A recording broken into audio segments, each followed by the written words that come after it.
É isso, gente. Voltamos. Agora, como é que vocês estão? Espero que vocês estejam bem, porque hoje vai ser complicado, tá? Hoje vai ser uma live tensa.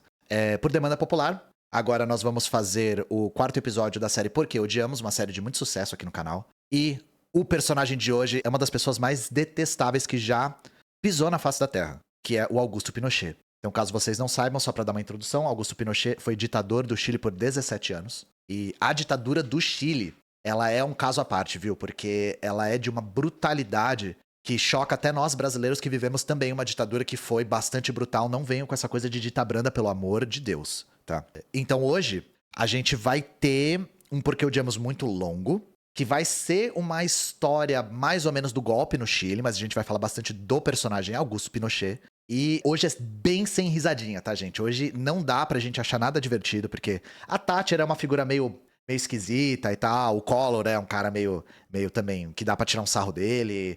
O Enéas nem se fala, o Pinochet não. O Pinochet é um cara que é só, assim, é pura crueldade que habitava o corpo desse homem, tá? Os roteiros aqui tem sempre a contribuição da minha grande camarada Suede Carvalho, da Unidade Popular. Este roteiro também teve a contribuição do Pedro Marim, que é uma pessoa que eu sempre consulto quando tem assuntos de América Latina, tá? E eu queria só deixar um recado. Vocês têm visto que eu tenho mudado um pouco o meu formato ultimamente. Eu tô fazendo mais ensaios, menos lives regulares assim, comentando notícias, comentando coisas corriqueiras. E isso tem feito os meus números caírem bastante em todas as redes. Então, por isso, a gente inaugurou os membros do canal do YouTube. Vocês vão ganhar também os emotes, os badges, muito semelhante ao que a gente tem aqui na Twitch. E se você for membro, você tem acesso aos VODs um pouco mais cedo do que o pessoal no YouTube, tá? É uma recompensa modesta, mas eu queria pedir pra vocês considerarem serem membros do canal para poderem dar um apoio, porque esse formato que eu tenho adotado, que nós estamos adotando agora, é um formato um pouco arriscado, porque é um formato que demanda muito mais trabalho e tem menos frequência. Lembrando que eu não trabalho sozinho, eu trabalho com 4 pessoas.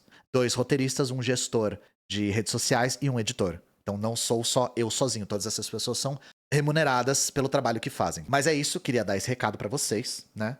Vamos lá, a gente vai falar da ditadura no Chile, a gente vai falar do Augusto Pinochet e a gente vai sim odiar ele e odiar com toda a força do nosso âmago. Então vamos lá, vamos começar com um contexto contemporâneo, né? Nos últimos anos, o Chile passou por uma convulsão social. Se vocês acompanharam o noticiário, vocês viram que teve uma série de protestos no Chile. Inclusive que estão se estendendo, as consequências desses protestos estão se estendendo até agora. Então, esses protestos começam em 2019 e são protestos que começam por conta do aumento do preço das passagens. Isso é uma coisa que deve ser a 4ª vez que eu tô falando aqui. Nós, brasileiros, sabemos muito bem o que é isso. E, gente, aumento de preço de passagem, aumento de custo de transporte é uma coisa que afeta a vida do trabalhador de maneira tão imediata que costuma ser o gatilho para protestos, tá? Não foi diferente no Chile. Isso foi durante o governo do Sebastián Piñera, que é um empresário e que tem ligação com o governo do Pinochet. É um cara de direita. Esses protestos desembocaram num plebiscito, não sei se vocês lembram disso, que em 2020 era para refazer a Constituição que ia substituir a Constituição da época do Pinochet. Para vocês terem uma ideia, a Constituição de 1980 é a Constituição do Chile até hoje. Então, o plebiscito aprova uma constituinte, mas a Constituição é reprovada. E a Constituição foi reprovada no passado, já no governo do Gabriel Boric, de esquerda. Então, uma leitura que se faz o plebiscito foi uma espécie de manifesto de desconfiança do Piñera e a recusa da Constituição foi uma espécie de manifesto de desconfiança com o Boric. Então, a população está se manifestando contra as limitações da instituição burguesa, da democracia institucional burguesa. A questão é, gente, até hoje, a Constituição do Chile é a Constituição da época da ditadura militar. Parece que o Chile está numa transição da ditadura militar que não acaba nunca. A ditadura militar no Chile ainda é um debate muito aceso. Então é por isso que é tão pertinente a gente falar do Pinochet hoje. Que na verdade a gente vai focar no Pinochet, mas vai ser uma história do golpe da ditadura militar no Chile, que eu acho que é pertinente também a gente falar, né? E assim, vocês já devem ter visto gente da direita falar coisas como essa aqui da Gazeta do Povo. Porque o Chile virou referência econômica do governo Bolsonaro. O Chile é o exemplo projetado por Paulo Guedes de um governo de economia liberal. Veja o que pode ser replicado no Brasil na Gazeta do Povo. Vocês já devem ter ouvido gente da direita falar: o Chile virou uma Suíça. Nossa, o Chile é o país mais desenvolvido da América. Isso tudo por conta da política liberal. Isso por conta da liberalização da economia, do livre mercado, do empreendedorismo. A gente hoje vai desbancar esse mito de uma vez por todas, tá? Inclusive a gente vai falar dos vínculos do Paulo Guedes com o Chile. Inclusive, é só a gente ver o resultado da economia brasileira depois do governo do Bolsonaro com a gestão do Paulo Guedes, né, gente? Brasil voltando pro mapa da fome, né? O desemprego nas alturas, a inflação do caramba. Enfim, esse é o resultado, tá? A gente vai ver que no Chile não foi muito diferente. E não adianta falar da pandemia não, porque isso já em 2019 já tava dando indícios, tá? E, novamente, hoje vai ser bem sem risadinha, porque a coisa vai ficar muito, muito séria. Queria deixar o alerta de novo para pessoas que são sensíveis a respeito de todo tipo de violência. Imaginem todo tipo de violência mesmo. Não recomendo ver em momentos sensíveis, porque isso aqui, eu confesso pra vocês, estudando o Chile, eu fiquei angustiado. Estudando, eu fiquei com vontade de chorar. Então, mesmo vendo nesse momento de apresentação assim, é algo, é muito sensível mesmo, muito mesmo. Então vamos lá. Vamos falar de uma das figuras mais importantes do século XX. Eu falo isso sem medo nenhum, assim. Salvador Allende. Salvador Allende é um socialista que é muito respeitado pelos comunistas hoje em dia e que é uma figura que merece ser estudada, que o seu governo, o seu projeto merecem ser compreendidos por uma série de razões. Então, só pra gente não ficar no negativo, a gente vai falar do Allende agora. Inclusive, eu não sei se vocês já viram lives do Leonardo Pericles, mas ele tem um quadro do Salvador Allende na parede dele. Então, os comunistas costumam respeitar muito o Allende. Quem era o Allende, né? O Allende era médico e ele era socialista. Inclusive, ele era fundador do Partido Socialista. Ele não era um comunista, mas ele era um socialista. Eu não vou falar muito do passado dele, porque senão a live ia ficar muito longa. Mas o que acontece? Quando que começa a ficar pertinente pra gente falar do Allende agora, né? Em 1970... o Allende é eleito presidente do Chile. E ele é eleito numa coalizão de comunistas, socialistas e sindicalistas chamada Unidade Popular, UP. Inclusive, eu não sei se a UP brasileira é inspirada na UP. Eu tô dizendo só o nome, tá? Porque o formato com certeza não é. Eu não sei se Unidade Popular é um nome inspirado no Chile. Mas tem muitas coisas do Chile e do comunismo chileno e do sindicalismo chileno que inspiram o Brasil. Então não tenho certeza se é, mas chamava Unidade Popular. Tá? E aí, depois que o Allende é eleito, ele recebe apoio da União Soviética. A União Soviética é revisionista, né? Já era o Brezhnev, mas o apoio da União Soviética, que era muito importante para um bloco contra-hegemônico. E assim, o apoio da União Soviética já vinha desde a época das eleições, e tá um apoio um pouco cético, de Cuba também. Mas esse apoio da União Soviética talvez tenha sido decisivo, porque a Unidade Popular ganhou com uma margem muito, muito estreita. Então, o internacionalismo aí teve um papel. E a Unidade Popular tem algo muito particular, tá? Eu tô falando Unidade Popular do Chile, tá, gente? Não confundam com a UP do Brasil, porque são coisas bem diferentes, né? A Unidade Popular, ela tinha um projeto que não era novo, mas que ele chegou num momento de ser testado, digamos assim, que era construir o socialismo através de eleições. Construir o socialismo sem uma revolução armada, sem uma ruptura violenta com o Estado, com a organização dos trabalhadores através da instituição burguesa. Então, o Allende seria eleito e, a partir da eleição, os trabalhadores se organizariam para pressionar o Congresso. Isso ficou conhecido como via chilena. Via chilena. Esse tipo de via já era denunciada como revisionismo pelo Lenin. Já era denunciada como revisionismo pelos bolcheviques. E o Chile, de fato, tentou, por algumas razões. A primeira é, depois da Segunda Guerra Mundial, com as fundações das repúblicas democráticas na Europa do Leste e tal, depois com a morte do Stalin com a via Khrushchevita, havia tanto um otimismo acerca do socialismo, de que o socialismo conseguiria ser conquistado sem a via armada, tanto com a perspectiva de que nos países socialistas a luta de classes tinha chegado ao fim. Então tinha a ver com o momento. O momento era pertinente para esse tipo de via tomar a frente popular novamente, né? Isso foi tentado no Chile. Então, diferente da Venezuela, caso vocês tenham visto o vídeo da Venezuela, diferente da Venezuela, o Allende, de verdade, a Unidade Popular, de verdade, tentou uma transição para o socialismo através das vias democráticas. Isso aconteceu de verdade. Todas as vezes que a gente falou lá no vídeo da Venezuela que o Chávez recuou, o Allende avançou. Isso aconteceu mesmo. E, bom, eu não preciso dar spoiler pra vocês, né? O resultado disso foi 17 anos de ditadura. A gente já vai chegar lá. E sim, só um parênteses, o Rodia faz uma crítica muito boa à via chilena na época. Muito boa. E o Rodia, ele admira muito o Allende, pelo heroísmo dele, pela força dele. Então, esse projeto consistia no quê? Tinha 3 prioridades. Primeira é nacionalização de setores estratégicos da economia. Isso a Venezuela tinha também, tá? Mas o Chile fez muito mais. A gente vai falar sobre isso. Segundo, organização de um sistema de participação popular na política. E 3, estabelecimento de uma nova ordem institucional chamada Estado Popular. Então era construir o poder popular, mas começando pela via democrática. E, de fato, o governo da Unidade Popular foi muito bem sucedido em muitas coisas. Aqui a gente vê, tá vendo esses pontinhos amarelos aqui? Isso são minas de cobre, gente. O cobre é o principal artigo de exportação chileno, é o principal ativo. O Chile nacionalizou o cobre. nessa época. E isso é um setor chave para a economia chilena. Chave. É um setor chave para a economia chilena até hoje. Então, e não só o Chile nacionalizou o cobre, como tirou o cobre das mineradoras estrangeiras, principalmente duas estadunidenses, uma chamada Anaconda e outra chamada Kennecott. Aí vocês imaginam a reação dos Estados Unidos de perderem minas de cobre para a estatização de um autoproclamado socialista. Eu acho que vocês já conseguem imaginar o que aconteceu, né? E por que aconteceu. Mas não era só isso. Na Venezuela, a gente também teve a nacionalização do petróleo, por exemplo. Só que aí a questão é, o sindicalismo foi muito incentivado durante o governo da Unidade Popular. Muito mesmo. A ideia é que as empresas fossem geridas pelos trabalhadores. Inclusive, a gente tinha a CUT, Central Única de Trabalhadores, que era a Central Sindical Chilena. Também, coincidentemente, no Brasil a gente tem uma das maiores centrais sindicais do mundo, chamada CUT. Mesma coisa. E aí um dos exemplos mais fantásticos de autogestão, gente, é o que a gente chama de cordões industriais. Cordões industriais, tá? Os cordões industriais eram agrupações de fábricas, chegavam a ter 250 fábricas até, de trabalhadores que não só geriam a própria fábrica, como geriam também o transporte das mercadorias e também o bem-estar desses trabalhadores, a própria alimentação, o próprio transporte dos trabalhadores. Então, eram realmente cordões de união de indústrias geridas pelos próprios trabalhadores de maneira muito democrática. De verdade. Nós temos aqui algumas fotos dos trabalhadores organizados, criar o poder popular. A participação dos trabalhadores ali no jornal. Já já eu falo da origem dos cordões, porque tem a ver com a tentativa de golpe, tá? Mas quero só falar um pouco da gestão popular que aconteceu durante o governo do Allende. E 31 cordões industriais foram criados no país, gente. Os trabalhadores chilenos eram muito organizados. Muito mesmo. De verdade.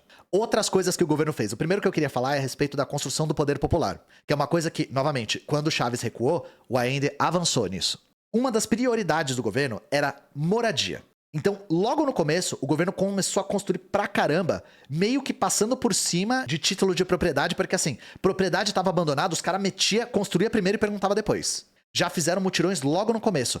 As pessoas faziam hora extra de graça para construir mais casa, porque segundo elas próprias, elas estavam trabalhando para melhorar a vida dos chilenos e não trabalhando para enriquecer nenhum burguês.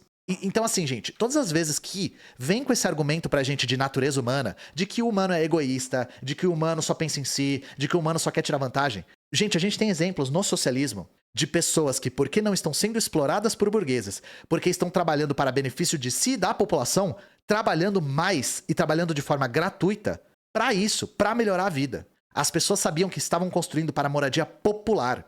As pessoas sabiam disso. Então elas construíam mais e trabalhavam mais. A gente vê o tempo todo relatos de pessoas em países socialistas se voluntariando para trabalhar. E, inclusive, em Cuba a gente teve isso também. Construção de casa por trabalho voluntário, porque as pessoas sabiam que estavam melhorando a vida dos outros e não construindo uma casa para ela ser alugada para dar lucro para ninguém. Isso aconteceu no Chile. Eles construíram 120 mil habitações novas. 120 mil. Isso com muito trabalho voluntário e isso com muita, assim, fogo nos olhos, sangue nos olhos, assim, tipo, foi o que eu falei, os caras construíram primeiro e perguntavam depois. Constrói nesse terreno abandonado aí, a gente vê o título de propriedade depois, foi bem assim. Eles não estavam nem aí. Outra coisa, o ensino público foi muito expandido nessa época, muito mesmo. E com leite de graça, chupa Thatcher. A merenda era de graça, mas leite também era de graça. A ladra de leite chora nessas horas. Na mesma época que a Thatcher tava tirando leite, o Allende tava dando leite. Chupa Thatcher. Aqui tem leite e merenda, de graça. Era tudo de graça, na verdade. Uma coisa fantástica que o governo da Unidade Popular fez foram as políticas em direção aos indígenas, gente. Caso vocês não saibam, existe uma etnia indígena no Chile e na Argentina chamada Mapuche. E os Mapuches, eles compõem, acho que 10% da população. Tem Mapuche pra caramba, não é uma minoria tão pequena assim. Acho que chega até 2 milhões de Mapuches. E as políticas em direção aos Mapuches foram fantásticas, porque se devolveu uma série de terras que tinham sido invadidas, se demarcou novas terras para os Mapuches, se expandiu a educação para os Mapuches com a integração deles próprios, lecionando para si próprios, para perpetuar sua cultura, a sua língua.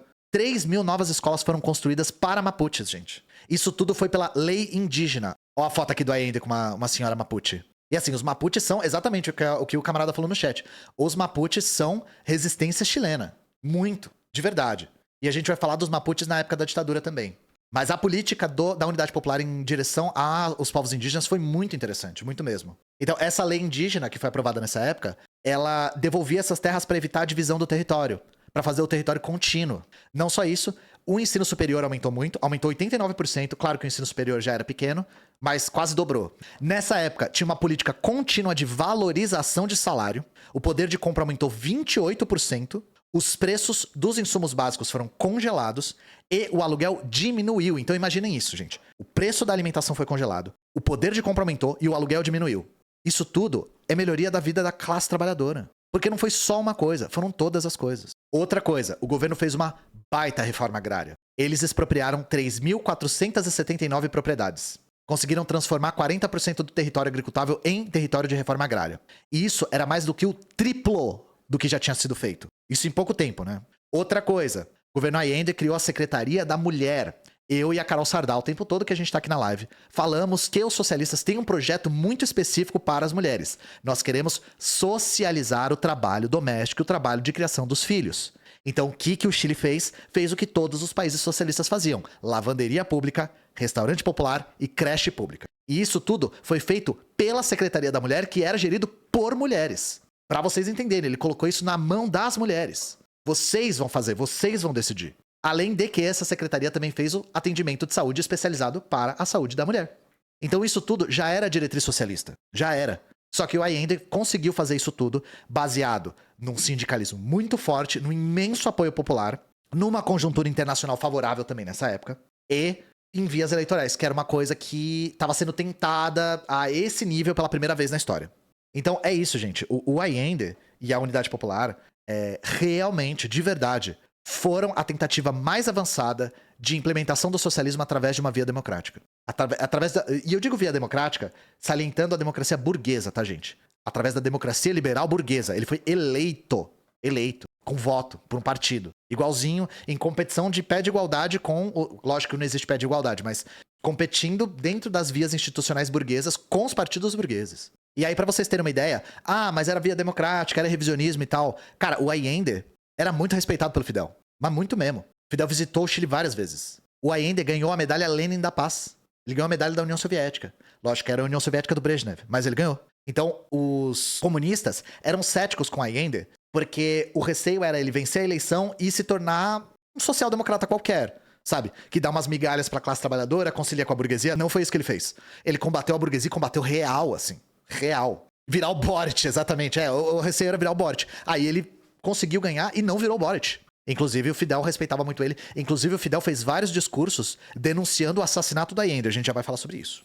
E aí, agora começa a parte triste, tá, gente? Eu queria falar de todas essas conquistas do governo da Unidade Popular, porque agora vocês vão ficar com ódio. O nome é Por que Odiamos. O ódio vai vir, e ele vai vir com toda a força. Vai começar a história do golpe. Então, primeiro de tudo, não era a primeira vez que o Allende se candidatava. O Allende tinha uma história longa com as eleições burguesas do Chile, né? Ele já tinha envolvimento político. Então ele já tinha sido ministro, ele tinha sido senador, ele tinha concorrido à presidência 3 vezes. Inclusive, esse aqui acho que é a última vez que ele concorreu, tem o trem da vitória, aqui, ó. Ó o trem da vitória com a cara dele aqui. Só queria ilustrar com a foto, né? Porque eu achei engraçado o trem da vitória. E ele não foi vitorioso, mas enfim. Quando ele é eleito em 70, eu não preciso dizer pra vocês que a burguesia nacional e internacional ficaram, assim, alerta, pra dizer o mínimo. Eu falei pra vocês, ele nacionalizou o cobre, que era extraído por mineradoras estadunidenses. Vocês sabem muito bem qual que é a reação. Eu ainda também sabia. A estratégia dele era fazer um sindicalismo fortíssimo para se basear no poder das massas, para se preservar no poder. Então, o que acontece? A burguesia claramente não queria esse cara no poder. Qual que é a primeira tática que eles usam? Eles tentam fazer uma guerra comercial. Eles tentam destruir o governo do Allende por vias, digamos assim, materiais. Tentar destruir pela economia. A primeira coisa que eles tentam fazer é estocar produtos de necessidade básica para causar caos. Para desabastecer a população e causar pânico. Certo? Então, aqui, gente, isso aqui é um documentário muito longo em 3 partes, chamado A Batalha do Chile. Eu só vou mostrar esse trecho e eu vou até justificar para vocês. Eu costumo mostrar muito vídeo aqui. Só que, como eu tô fazendo esse método de fazer menos live e fazer lives mais trabalhadas, meus vídeos estão correndo o risco de serem desmonetizados por conta desses inserts. Então eu tô tentando usar menos vídeos pra não correr esse risco, porque se eu perder uma desmonetização eu me ferro muito. Aí eu vou mostrar só esse trechinho da Batalha do Chile, porque se der problema a gente só tira esse trecho. Desculpa não enriquecer tanto com vídeos, porque eu preciso tomar cuidado com isso agora. Antes, eu botava vídeo pra caramba porque meu YouTube era tão pequeno que ele não dava dinheiro. E aí eu metia a desmonetização mesmo e dane-se, sabe?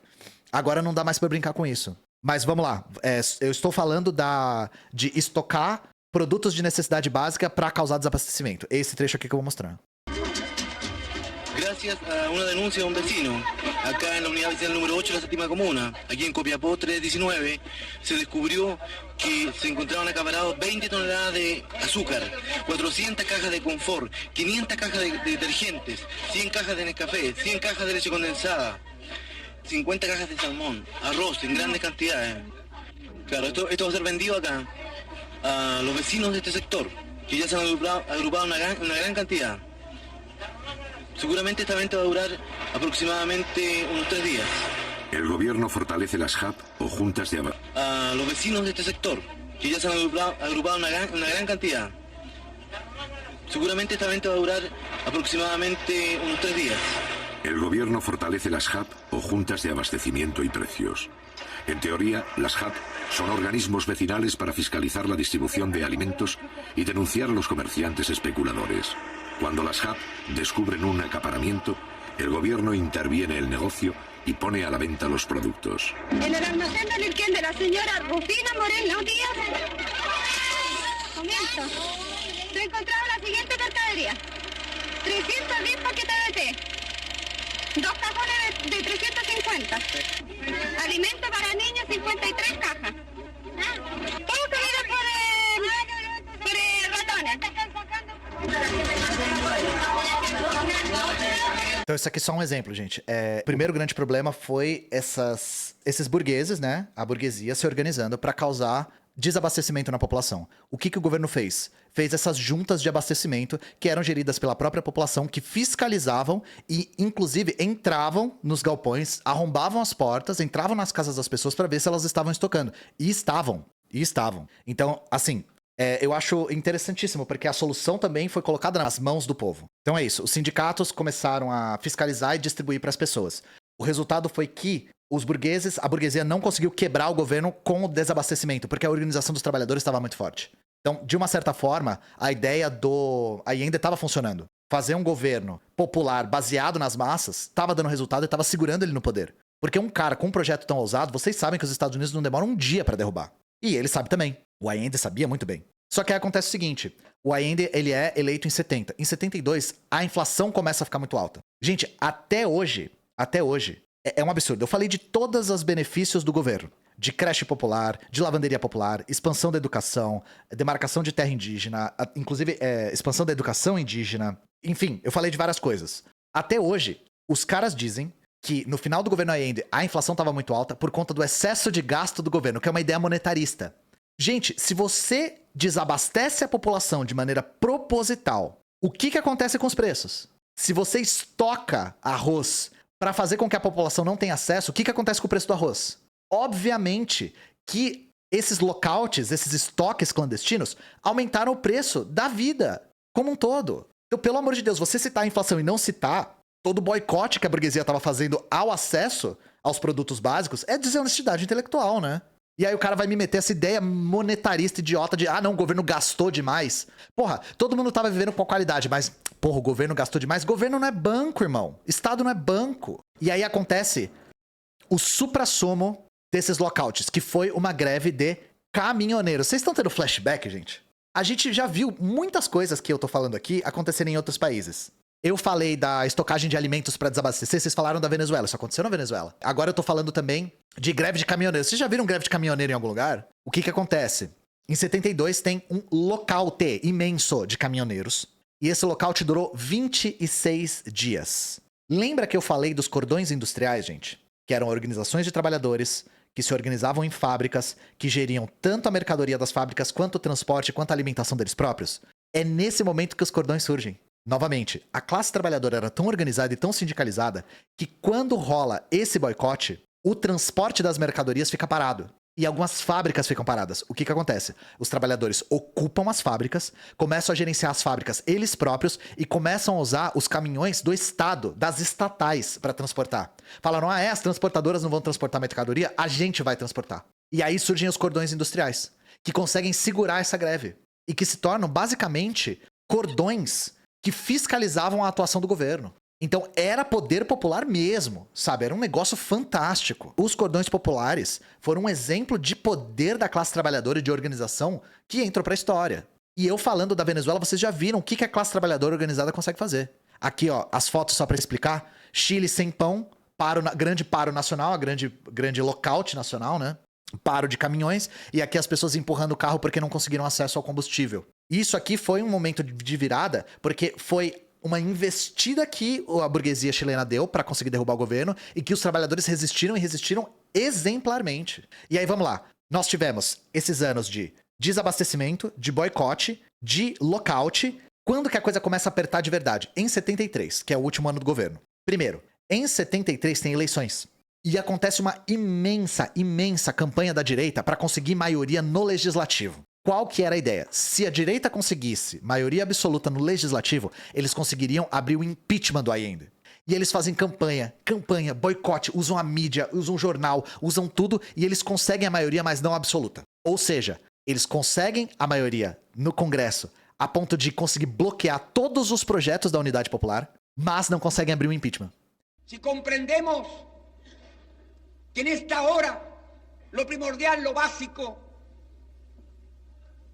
es afianzar el gobierno en lo político y conquistar los instrumentos, haciendo que haya permeabilidad institucional para que entiendan los opositores que no pueden negarle a un gobierno lo esencial para poder vivir en defensa de Chile frente a una realidad económica que no emana de los errores cometidos por nosotros, sin negar lo que hayamos cometido, sino son los factores internacionales y nacionales que pesan, sobre todo cuando un gobierno como el nuestro se enfrenta con el imperialismo y con la oligarquía terrateniente bancaria feudal.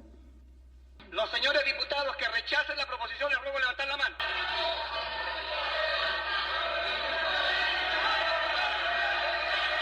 De ahora en adelante, el Parlamento busca el bloqueo definitivo del gobierno. En los meses de abril, mayo y junio, el Congreso declara el boicot contra toda iniciativa de la Unidad Popular. Resultado de la votación. Por la afirmativa 52 votos, por la negativa 81. Queda rechazada la proposición formulada por el Ejecutivo. La ley para castigar los delitos económicos es rechazada. La ley para crear el Ministerio de la Familia es rechazada. La ley de reajustes y salarios para los trabajadores es aplazada y luego despachada sin financiamiento. La ley para regular la participación de los obreros en las fábricas es rechazada. La ley para formar las empresas de autogestión es rechazada. En el transcurso de algunos meses, otros 20 proyectos de ley son desfinanciados. Então, em 73, o governo chega no impasse. O governo fica travado em 73. E aí eu pergunto pra vocês, como eles conseguiram tantos votos pra direita, a ponto de conseguir a maioria, sendo que eles tinham tantas políticas populares e tanto poder popular organizado? Aí eu quero que vocês imaginem na cabeça de vocês qual foi o fator. Isso aqui é a imagem só ilustrativa. A imagem é só uma ilustração. Eu quero que vocês pensem o que será que pode ter acontecido. Não deixem a imagem sugerir nada pra vocês, tá? A imagem é só... Eu só deixei aqui na tela só pra... Só joguei no ar, assim. Boa, concordo. Usavam voto impresso auditável. Foi isso. Essa foi a causa. Voto impresso auditável. Bom, enfim, teve uma intervenção pesada da CIA, né, gente? Lembra que eu falei que as principais mineradoras do principal artigo de exportação do Chile eram estadunidenses? É lógico que os Estados Unidos interveio. Os Estados Unidos já estavam intervindo desde antes da eleição do Allende. Então, pra vocês terem uma ideia, já em 62, tá? O Allende foi eleito em 70, mas ele tinha tentado a eleição para presidente outras 3 vezes. Em 72, a gente tem um registro do governo dos Estados Unidos gastando 3 milhões de dólares com propaganda anti-Allende, especificamente contra o Allende, tá? O Allende ganhar em 70 era visto como um desastre para os Estados Unidos, um desastre. O Nixon, que era o presidente na época, despejou grana e perdeu. E é o que a gente fala aqui do Brasil. Roubar e ganhar é feio. Roubar e perder é mais feio ainda. Que nem o Bolsonaro perdendo a eleição. O Bolsonaro perdeu a eleição pro Lula roubando. Exatamente. Quem disse que os chilenos têm que escolher o que eles querem? Quem disse? E aí, é claro, a ideia dos Estados Unidos era derrubar o governo. Se possível, com uma revolta popular. Por isso que eles incentivaram tanto o desabastecimento. Então, desde 70, o que a CIA faz? Ela já começa a manipular as forças armadas. A CIA usa muito as forças armadas dos países latino-americanos para golpes.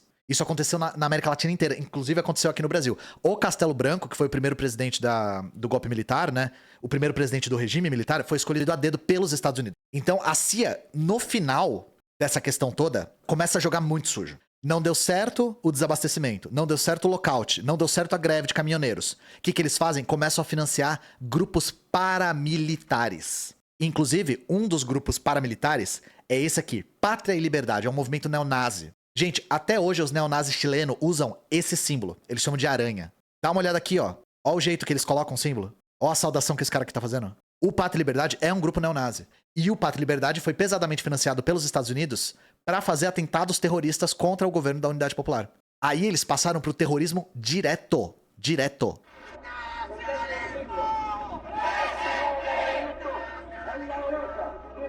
Estamos frente a una escuadra de choque del grupo fascista Patria y Libertad.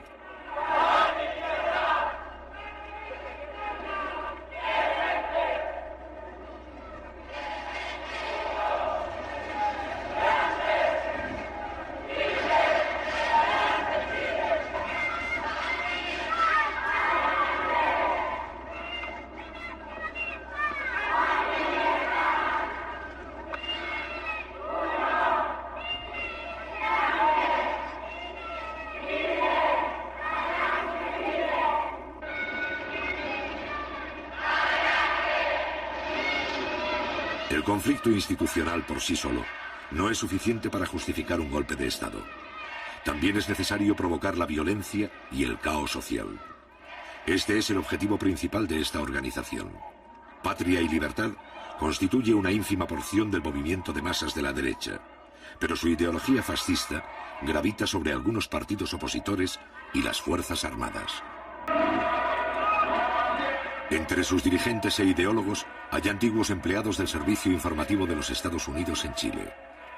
Sus mecenas son las grandes organizaciones patronales, la Sociedad Nacional de Agricultura y la Sociedad de Fomento Fabril. Pero la gran ayuda proviene del Departamento de Estado norteamericano. En 1974, algunos exfuncionarios de ese departamento revelan que en este periodo la CIA mantiene 40 agentes de primera clase en Chile. Muchos de ellos instructores de Patria y Libertad.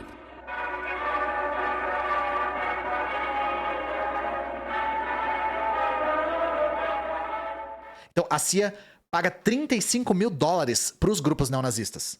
E esses caras pegam essa grana e conseguem assassinar um general que era pró-Allende. Lembra que eu falei que a CIA já estava mexendo dentro das Forças Armadas? Eles precisavam eliminar os elementos legalistas de dentro das Forças Armadas. E aí eles matam um cara chamado René Schneider, que é um mártir do Chile até hoje, né? O René Schneider era um dos generais apoiadores do Allende e apoiadores da Unidade Popular que estava travancando esse projeto. Os caras pagam para grupos paramilitares matarem o cara. E conseguem. Quando o René Schneider morre, aí o grupo golpista de dentro das Forças Armadas começa a crescer. E isso, no futuro, ia beneficiar o Pinochet, que é o personagem de hoje. Os sindicatos eram fortalecidos pelo Allende, a CIA fortalecia os sindicatos patronais. Dava grana, injetava grana nos sindicatos patronais, para eles conseguirem fazer lockout. Inclusive, a CIA, e a gente tem documentação da própria CIA, a CIA enviou gente pro Chile para ensinar o empresariado a fazer lockout. O resultado disso, eles mandam logo antes de 72. O resultado foi o lockout dos caminhoneiros. Foi o paro dos caminhoneiros. Que durou lá 26 dias, que surgiram os cordões industriais. Os caras foram ensinar isso. Ensinar essa tática.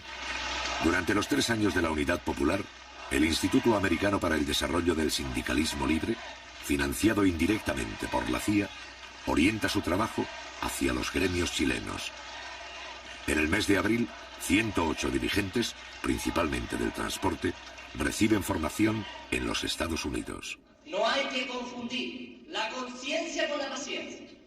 Que no queremos política ni con las tarifas ni con el gremio, pero que necesitamos subsistir. Nosotros tenemos que defender nuestros intereses y para eso pelear como un solo hombre, pero con nuestra directiva nacional, y salir a la calle de tal manera que nos vean, que se sienta la fuerza de un gremio del rodado con valentía, con fervor, pero por sobre todas las cosas como chileno y con dignidad, colega.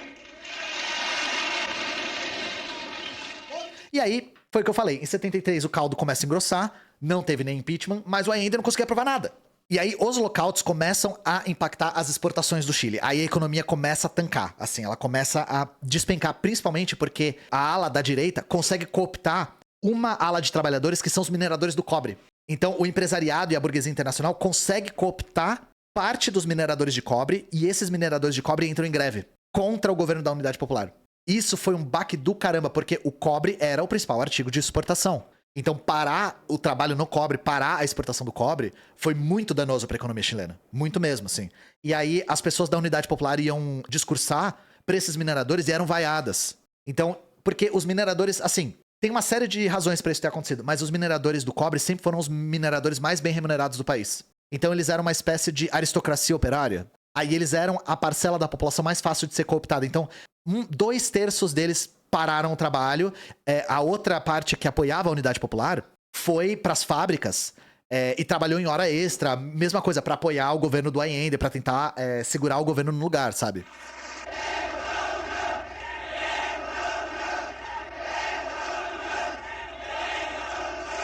Por eso hemos pedido y solicitado el permiso a los dirigentes sindicales para hacer uso de esta tribuna. Como trabajadores de la Unidad Popular, discrepamos con los métodos que se están usando. Nosotros hemos dicho en todos los tonos que por sobre todas las cosas está primero la unidad de los trabajadores. La defendemos aquí y dentro de la alianza de los partidos de la Unidad Popular.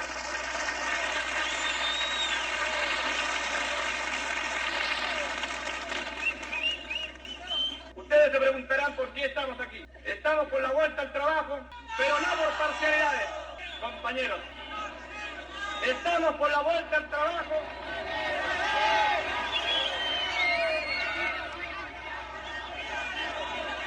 Compañeros. Compañeros. Compañeros.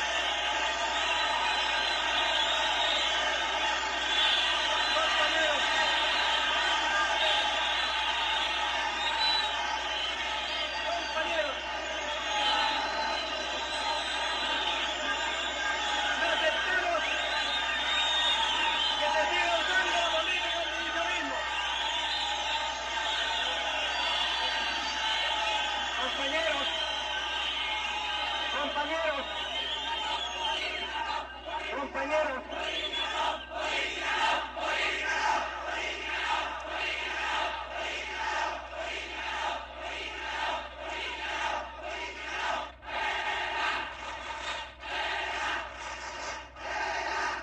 Ese mismo día y a la misma hora, más de la mitad de los 8.000 mineros continúa en sus puestos de trabajo.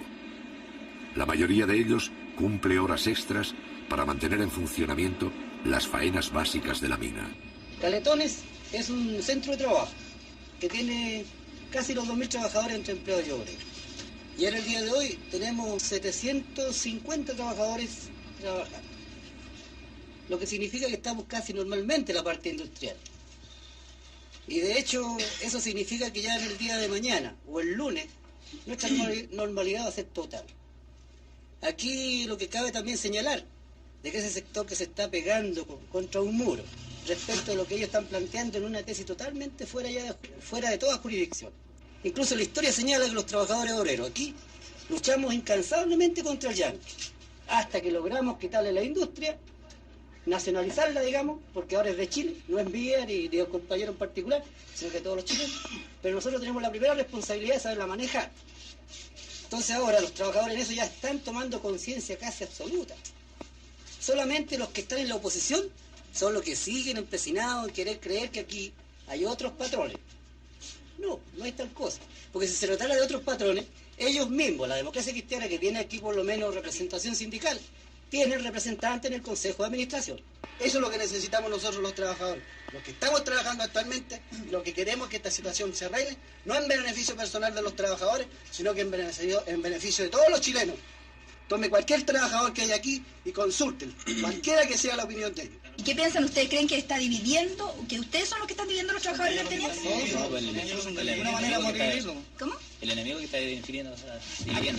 El enemigo está dividiendo. ¿Por qué dice usted?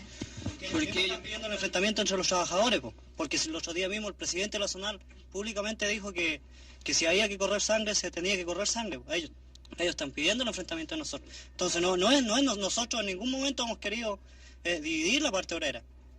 Porque la realidad de las cosas, bueno, yo tengo ya mis 43 años y he pasado por bastante tiempo en los fierros, digamos, 27 años. Entonces, lógicamente que yo he venido viendo los gobiernos anteriores, han tenido bastante, digamos, mano dura para nosotros los trabajadores, la clase trabajadora. Entonces, como decía el compañero Palma, yo creo que este gobierno ha sido muy blando.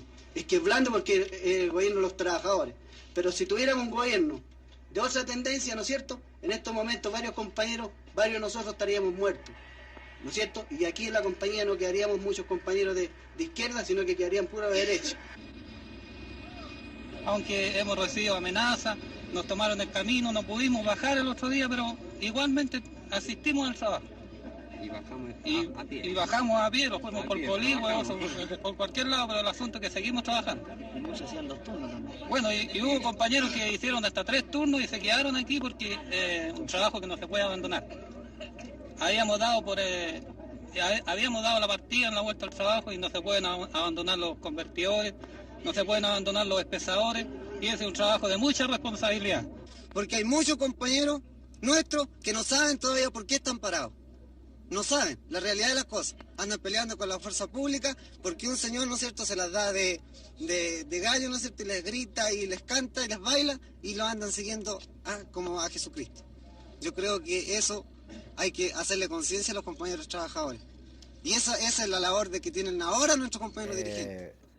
Então, isso aconteceu e aí, realmente, o impacto na economia em 73 começa a ficar muito, muito aparente para a população. Mas é isso, a população continuou fazendo hora extra para tentar sobreviver aos lockouts. Isso por solidariedade ao governo da Unidade Popular. Em 73 também, o financiamento desses atos terroristas começa a ficar muito pesado. Então começa a ter atentado terrorista todo dia. Começa a ter atentado destruindo infraestrutura, matando gente, causando terror, explodindo carro. O negócio começa a criar um clima de pânico. E isso tudo era para justificar uma intervenção militar. Como quem diz, olha a situação que o Allende deixou o país. A gente tá no caos, na desordem, precisa dos militares virem pôr a ordem. Então eles causam a desordem para poder justificar uma intervenção. Essa foi a última tática. Vocês entendem que os Estados Unidos e a burguesia chilena foram tentando tática por tática? Desde a mais simples até a mais violenta? E aí o exemplo máximo de um atentado terrorista, esse é um dos mais famosos, foi o assassinato do Arturo Araya, que é um cara que é citado pelo Allende o tempo todo. O Arturo Araya era ajudante de ordens do Allende. Era como se tivessem matado o Mauro Cid olha a faca do Bolsonaro, sabe? El Edecán é ajudante de ordens, né? Ele foi assassinado pelo Pátria e Liberdade, pelo grupo neonazi, que estava sendo pesadamente financiado pelos Estados Unidos. Então, assim, isso tudo ia cada vez mais tentando justificar um golpe militar que não fosse uma ruptura que ia pegar a população de surpresa. Porque isso é uma coisa importante, gente. Todo golpe militar precisa de uma preparação psicológica. Fazer golpes militares imediatamente é algo que até a população mais identificada com a direita pode rechaçar. Então precisa haver um preparo psicológico antes da população. Precisa haver uma justificativa de desordem, caos e de a gente agora vai implementar o poder moderador, que são as Forças Armadas, que são a reserva moral da nação. Essa retórica no Brasil é muito, muito presente, tá?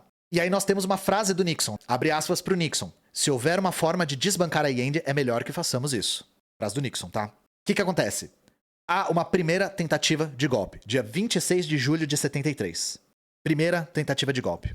Essa tentativa fica conhecida como tanquetaço. Vocês já viram que a galera que fala castelhano gosta de usar aço, né? A gente falou do caracaço. Nós temos o tanquetaço aqui. Panelaço também, né? No caso do Maduro tinha o foguetaço.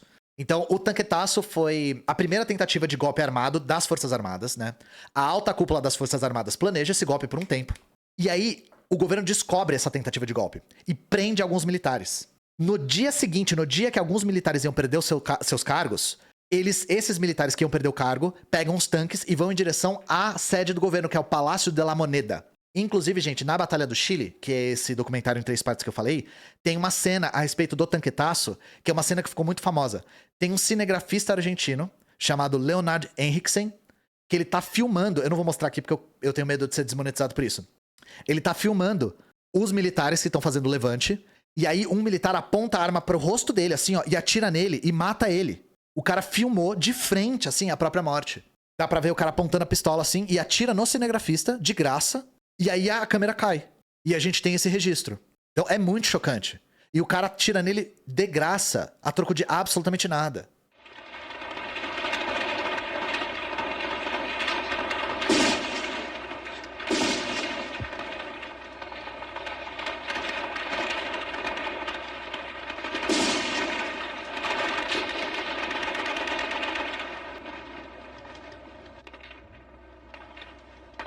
Un poco más tarde, Leonardo Henriksen, camarógrafo argentino, filma su último plano. No solo registra su propia muerte, también registra, 2 meses antes del golpe final, la verdadera cara de un sector del ejército chileno.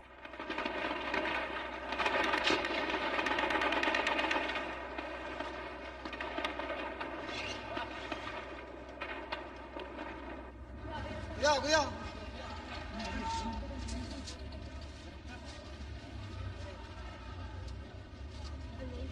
Cuidado, cuidado, que sale de aquí.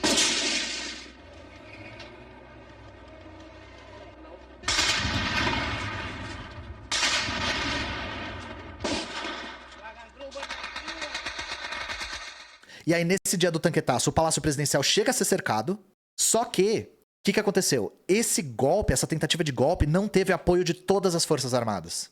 Ele foi um golpe muito mal planejado, inclusive porque ele foi feito de improviso no dia que as pessoas das Forças Armadas iam perder os seus cargos. Os golpistas iam perder os seus cargos. Ah, e caso vocês queiram ver, vai ter o link aqui na descrição do vídeo do YouTube, mas caso vocês queiram ver, Batalha do Chile, é o nome do documentário, é o primeiro episódio, episódio 1.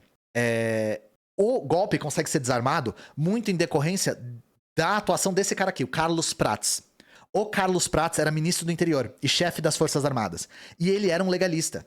Os legalistas eram os apoiadores do Allende, digamos assim. Era a ala que apoiava o governo, que respeitava a Constituição. Então o Carlos Prats, ele era um militar de alta patente e que apoiava o governo. Então ele conseguiu segurar isso com o uso das Forças Armadas a favor do governo. Essa foi a primeira tentativa. O Allende imediatamente abre estado de sítio, só que ele não consegue a maioria. E aí o estado de sítio dele é rechaçado, o pedido é negado. Lembra que a Câmara estava com a maioria da direita? Eles solicitam uma intervenção militar para reestabelecer a ordem. Então, novamente, era criar um clima que fizesse com que parecesse provável, razoável, necessário uma intervenção militar. E aí é impressionante que um golpe, uma tentativa de golpe militar, assim, acompanhe meu raciocínio.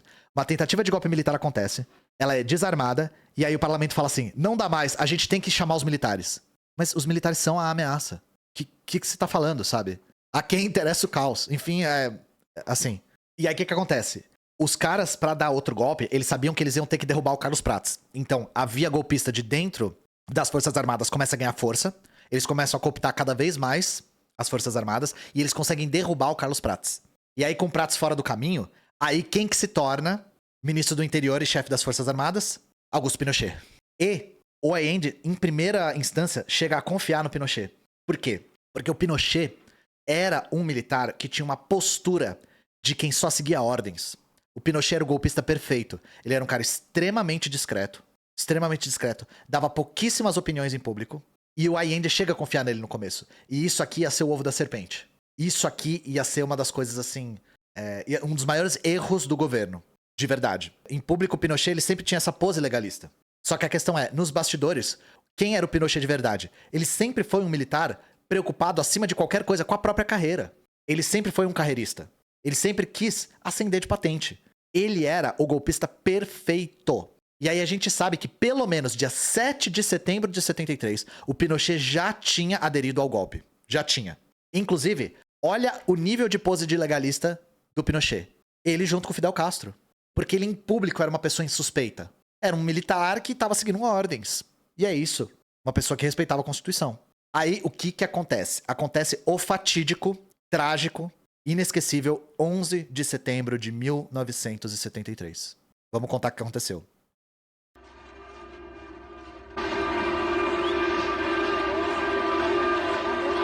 El día 4 de septiembre se cumple el tercer aniversario del triunfo electoral de Salvador Allende. A pesar de la crisis, los simpatizantes del gobierno realizan una de las concentraciones más grandes de la historia política del país.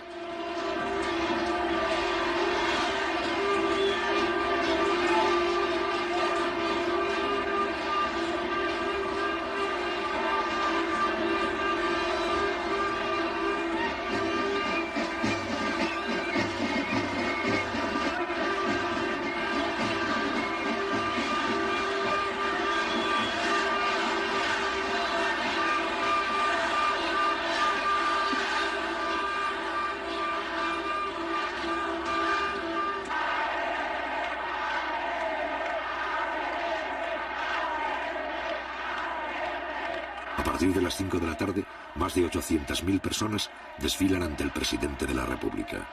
3 días después, Salvador Allende informa a sus colaboradores que desea convocar un plebiscito para resolver por la vía democrática la continuidad del gobierno. La fecha marcada para dar a conocer públicamente este plebiscito es el día 11 de septiembre. Mientras tanto, el desfile continúa.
¡Presidente!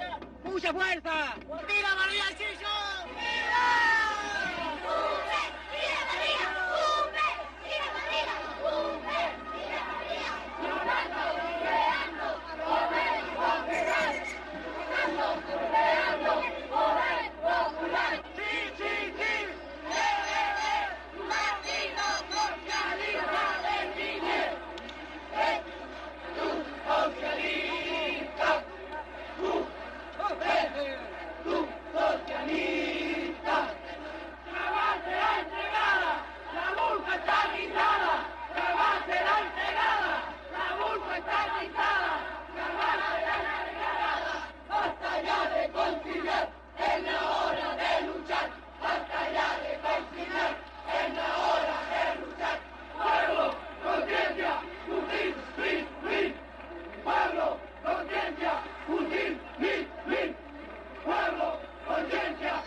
Frente a este pueblo movilizado, pero sin armas, va a entrar en acción el último recurso de la oposición interna e del Departamento de Estado norte-americano. 10 de setembro, começa um exercício da Marinha chilena junto com a Marinha estadunidense. Dia 11 de setembro, a Marinha se rebela e cerca o Palácio Presidencial. Isso com a Marinha dos Estados Unidos atracada, caso fosse necessário. O Allende imediatamente vai fazer um discurso. E tem esse discurso dele. Esta será seguramente la última oportunidad en que me pueda dirigir a ustedes. La Fuerza Aérea ha bombardeado portales y Radio Corporación. Mis palabras no tienen amargura sino decepción, y serán ellas el castigo moral para los que han traicionado el juramento que hicieron. Soldados de Chile, comandantes en jefe titulares, el almirante Merino que se ha autodesignado, más el señor Mendoza,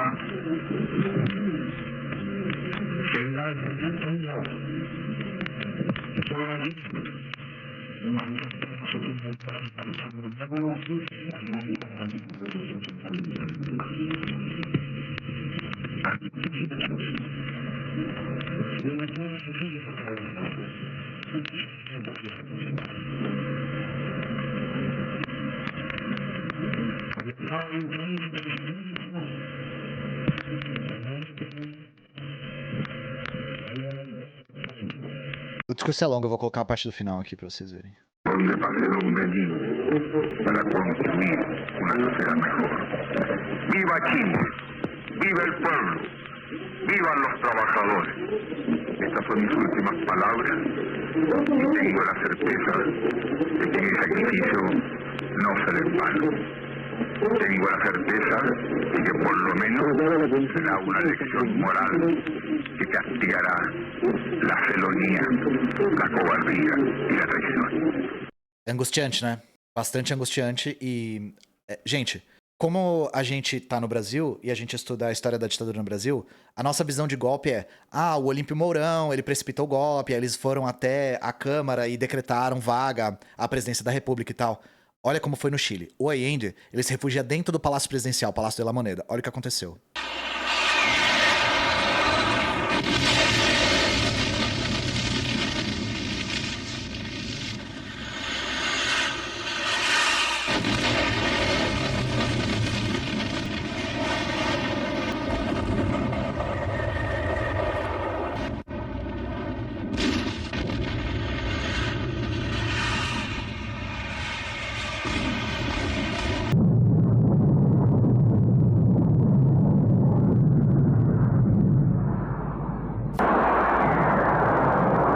O palácio foi bombardeado. Gente, 11 de setembro foi um atentado terrorista, tá? O 11 de setembro que aconteceu nos Estados Unidos não foi o único. Os Estados Unidos cometeram um atentado terrorista no 11 de setembro, bombardeando o Palácio de la Moneda com o Salvador Allende dentro dele. E, é claro, quando o Salvador Allende diz que seriam as últimas palavras dele, ele estava certo. Foram as últimas palavras dele. Ele resiste, ele morre dentro do palácio dos Estados Unidos, ancorado na costa do Chile. Só que tem uma coisa.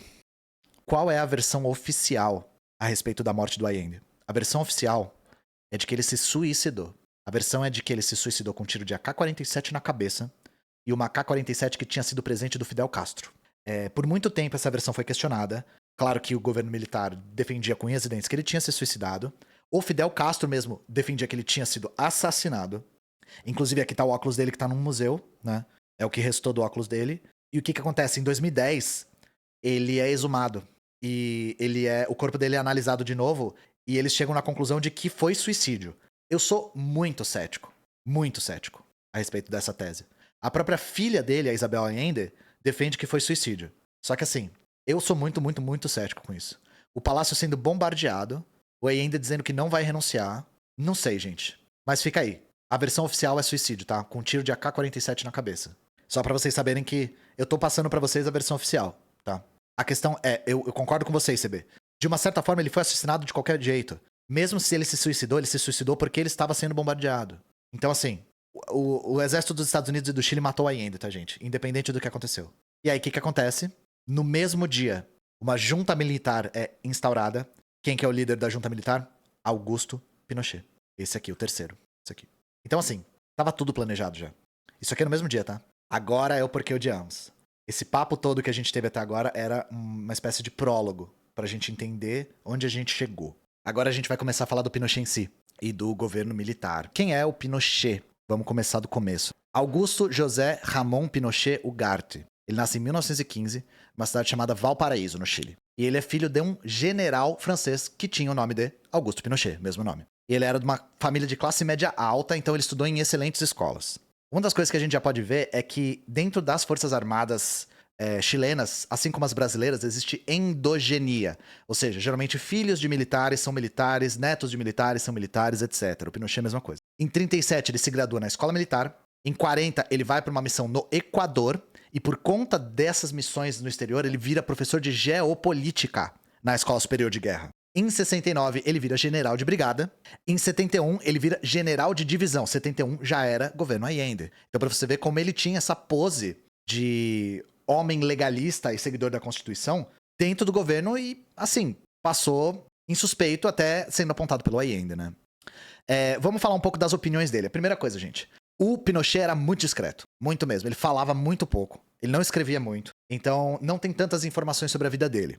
O que a gente tem é isso aqui, ó. Isso aqui já é muito sintomático. Nós temos um livro dele. Lembra que ele era professor de geopolítica? Ele tem esse livro aqui, ó. Ensaio sobre um estudo preliminar de uma geopolítica do Chile no ano de 65. Vamos analisar um pouco o conteúdo desse livro, porque aí a gente consegue imaginar como é que o Pinochet pensava. Primeiro, o livro claramente apresenta uma visão corporativista da sociedade. O que é uma visão corporativista? Os nazistas também tinham uma visão corporativista. O Estado é um corpo onde cada membro desse corpo faz o seu papel. Luta de classes? Luta de classes é coisa de comunista.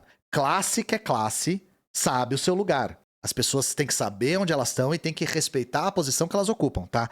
Tanto a burguesia quanto a classe trabalhadora tem o seu lugar nesse corpo. Por isso, corporativista. Quem é o garantidor desse corpo? O exército. E aí tem uma coisa interessante, gente.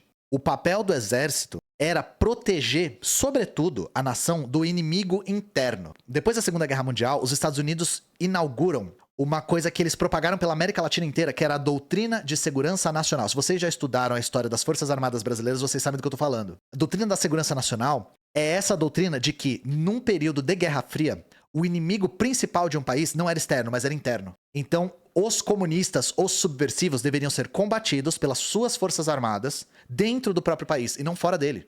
O exército tinha o papel de defender a ordem e a segurança nacional do inimigo interno. E aí vocês conseguem imaginar, gente, é uma lógica de guerra transferida para dentro do próprio país. E para vocês terem uma outra ideia, né? O Pinochet também, ele não tinha nada contra intervenções estadunidenses no Chile, tá? O Pinochet, ele tava muito, muito feliz sendo capacho dos Estados Unidos, contanto que os Estados Unidos protegessem o Chile do comunismo. Porque o Pinochet, ele podia ser discreto, mas ele era irremediavelmente anticomunista. Isso era uma coisa que, assim, ele deixa claro nos textos dele, né? E é claro, isso aqui é crossover, o nome disso aqui. No vídeo da Thatcher, eu já falei sobre esse encontro de campeões aqui, festa estranha com gente esquisita.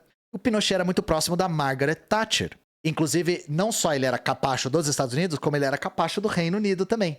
Ele ajudou o Reino Unido na Guerra das Malvinas, do Reino Unido contra a Argentina. Então, assim, o cara, ele tava muito feliz sendo capacho. Olha o sorriso do homem. Olha que sorriso bonito. Olha só, muita gente bonita, muita gente bem feita. E assim, fica aí o chamado pra vocês verem o vídeo da Thatcher, porque eu explico um pouco mais dessa relação aqui lá, né? Aí, o que acontece? Em 74... a junta militar elege o Pinochet como presidente. O Pinochet já era presidente da junta. Ele se torna presidente do Chile, tá? Como que os militares justificaram o golpe logo depois? Abre aspas. Justificativa. Que o governo Allende havia praticado violação da lei, da Constituição e das liberdades chilenas. Incitação à luta de classes. Lembra da visão corporativista da sociedade? Usurpação do poder da ala executiva. Imposição de ideias alheias ao modo de vida chileno. E de medidas políticas que levaram a uma inflação descontrolada, ao declínio econômico e à anarquia. Foram as medidas do Allende que levaram à inflação descontrolada. Não foram os lockouts. Não foi as greves incitadas pela burguesia. Não foi isso. Não foi o estoque de alimentos de primeira necessidade. Não foi isso. Nada disso teve uma influência. A influência foi as políticas do Allende, porque o governo imprimiu moeda demais. Foi por isso, com certeza. E nós temos um vídeo também de um pronunciamento dessa junta. Então tá em inglês, depois a gente vai legendar em português, tá? Mas tanquem o imperialismo aqui por enquanto. A las 9 de la noche, los jefes de la sublevación se presentan públicamente al país. Las Fuerzas Armadas y de Orden han actuado en el día de hoy solo bajo la inspiración patriótica de sacar al país del caos que en forma aguda lo estaba precipitando el gobierno marxista de Salvador Allende. La Junta mantendrá el Poder Judicial y la asesoría de la Contraloría. Las cámaras quedarán en receso hasta nueva orden. Eso es todo. Sim, o Augusto Pinochet tem a voz fina. Então, nada imponente. Ele tem a voz fina sempre, não é o vídeo, tá? Qualquer vídeo dele, ele tem a voz fina. Então, o que acontece? Logo depois desse pronunciamento na televisão, eles decretam estado de sítio e toque de recolher. Esse estado de sítio ia durar 7 anos. 7 anos, tá? Claro, a Constituição é suspensa por conta do estado de sítio, né? E eles começam esse estado de repressão. E, gente, a repressão no Chile foi muito brutal. E ela foi muito brutal no começo, principalmente. A maior parte dos desaparecidos e mortos foi no começo, foi nos primeiros anos. Não vou dizer no primeiro ano, mas nos primeiros anos. Então, assim, esse começo era pra mandar um recado. Era pra dizer, os militares vieram e eles vão ficar. Custe o que custar. 10 dias depois, 21 de setembro, o parlamento e o Tribunal Constitucional foram fechados. Todos os partidos políticos foram suspensos. Agora, gente, aviso, tá? Agora a gente vai falar de coisas muito, muito violentas. Então, se você não tá se sentindo bem, a plena terça-feira, você tá meio marajá, acabou de almoçar, não recomendo, tá? Mas agora vai ser uma sequência de desgraças que me deixou mal estudando. Então, eu tenho certeza que as pessoas vão ficar mal assistindo também. O governo abre um campo de concentração numa ilha no sul do Chile, Ilha Dawson, no fim do mundo, a ilha. Pra Ilha Dawson foram enviadas no total mais ou menos 100 pessoas. 38 oficiais da Unidade Popular foram enviados para as Ilhas Dawson. O que aconteceu com essas pessoas? Eles foram torturados e eles foram escravizados para trabalhar na infraestrutura da própria ilha. Só que tem outra coisa. Essa ilha já tinha sido usada no século XIX como um campo de extermínio de indígenas. Então, o governo Pinochet reutilizou um campo de concentração indígena para mandar militantes e pessoas vinculadas à Unidade Popular e pessoas que não tinham nada a ver com nada, eu quase ia falar inocente, lógico que as pessoas eram inocentes, mas gente que nem era militante, pra essa ilha pra ser torturado e escravizado. Tá vendo aquele desenho que tem ali embaixo? Aquilo é de um cara que sobreviveu e desenhou de memória, porque ele ficou tanto tempo na ilha que ele decorou como é que era a ilha. Então tem um livro desse cara sobre a Ilha Dawson. Isso aqui a gente só tá começando, tá? Nas universidades e nas escolas, reitores e professores ligados ao UP, que não eram poucos, todos foram exonerados. Quem foi colocado no lugar? Reitores e professores conservadores que apoiavam o regime militar. Aí a questão é, lembra que o sindicalismo era muito forte? Imediatamente, o governo executou prisões em massa de lideranças de esquerda, de professores e estudantes. Em massa. Eles já tinham todo mundo fechado. E aí eu pergunto pra vocês, como eles conseguiram fazer isso com um sindicalismo tão organizado? E aí é que tem uma das coisas mais bizarras do governo militar chileno. O sistema prisional chileno simplesmente não conseguiu aguentar. Eles prenderam tanta gente que eles tiveram que usar o Estádio Nacional como prisão.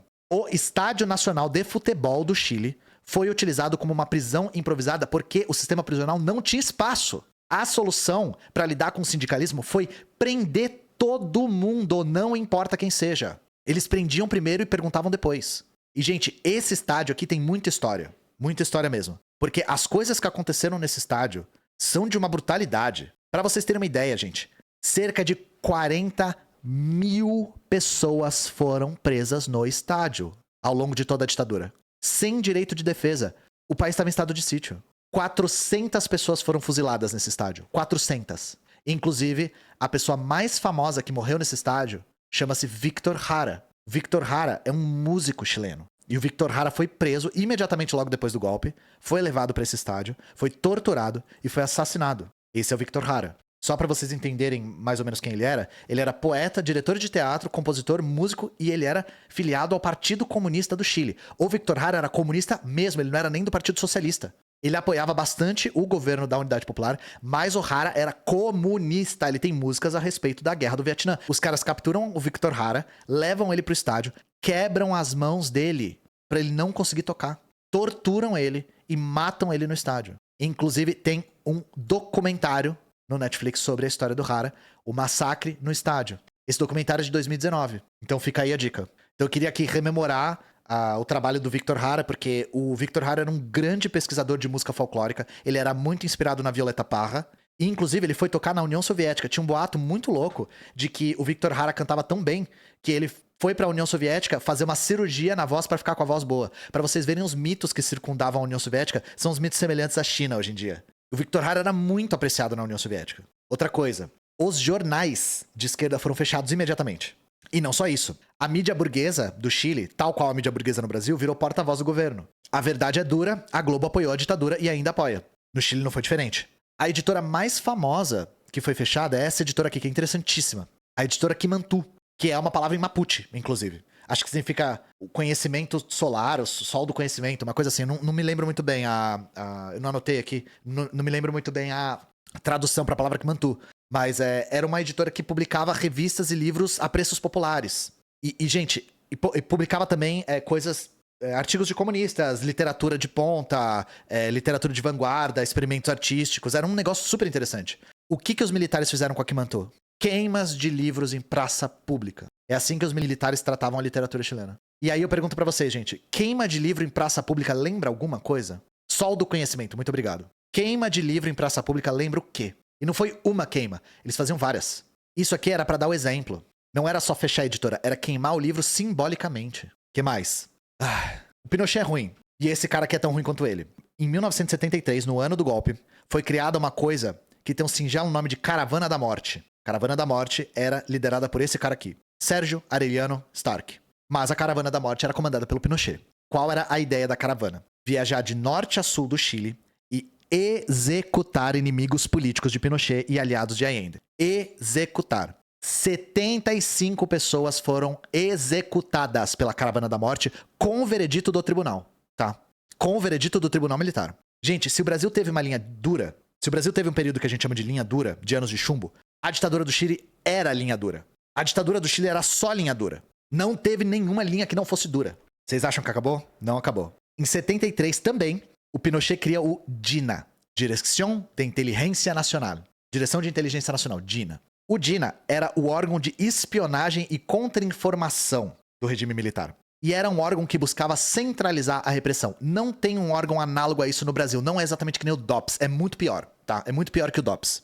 O DINA era um órgão de agentes civis e agentes descaracterizados, gente apaisana mesmo. Era uma coisa totalmente fora da estrutura militar. Totalmente fora. Esses agentes apaisana capturavam elementos subversivos, enviavam para casas de tortura no Chile. Gente, até recentemente, se achava que o número total de vítimas do DINA era 3 mil. Só que, no século XXI, a gente teve uma coisa chamada Comissão Valek, que eu vou falar depois da Comissão Valek. Depois da Comissão Valek, esse número subiu de 3 mil para 40 mil. 40 mil vítimas. Foi uma margem de erro aí de 37 mil.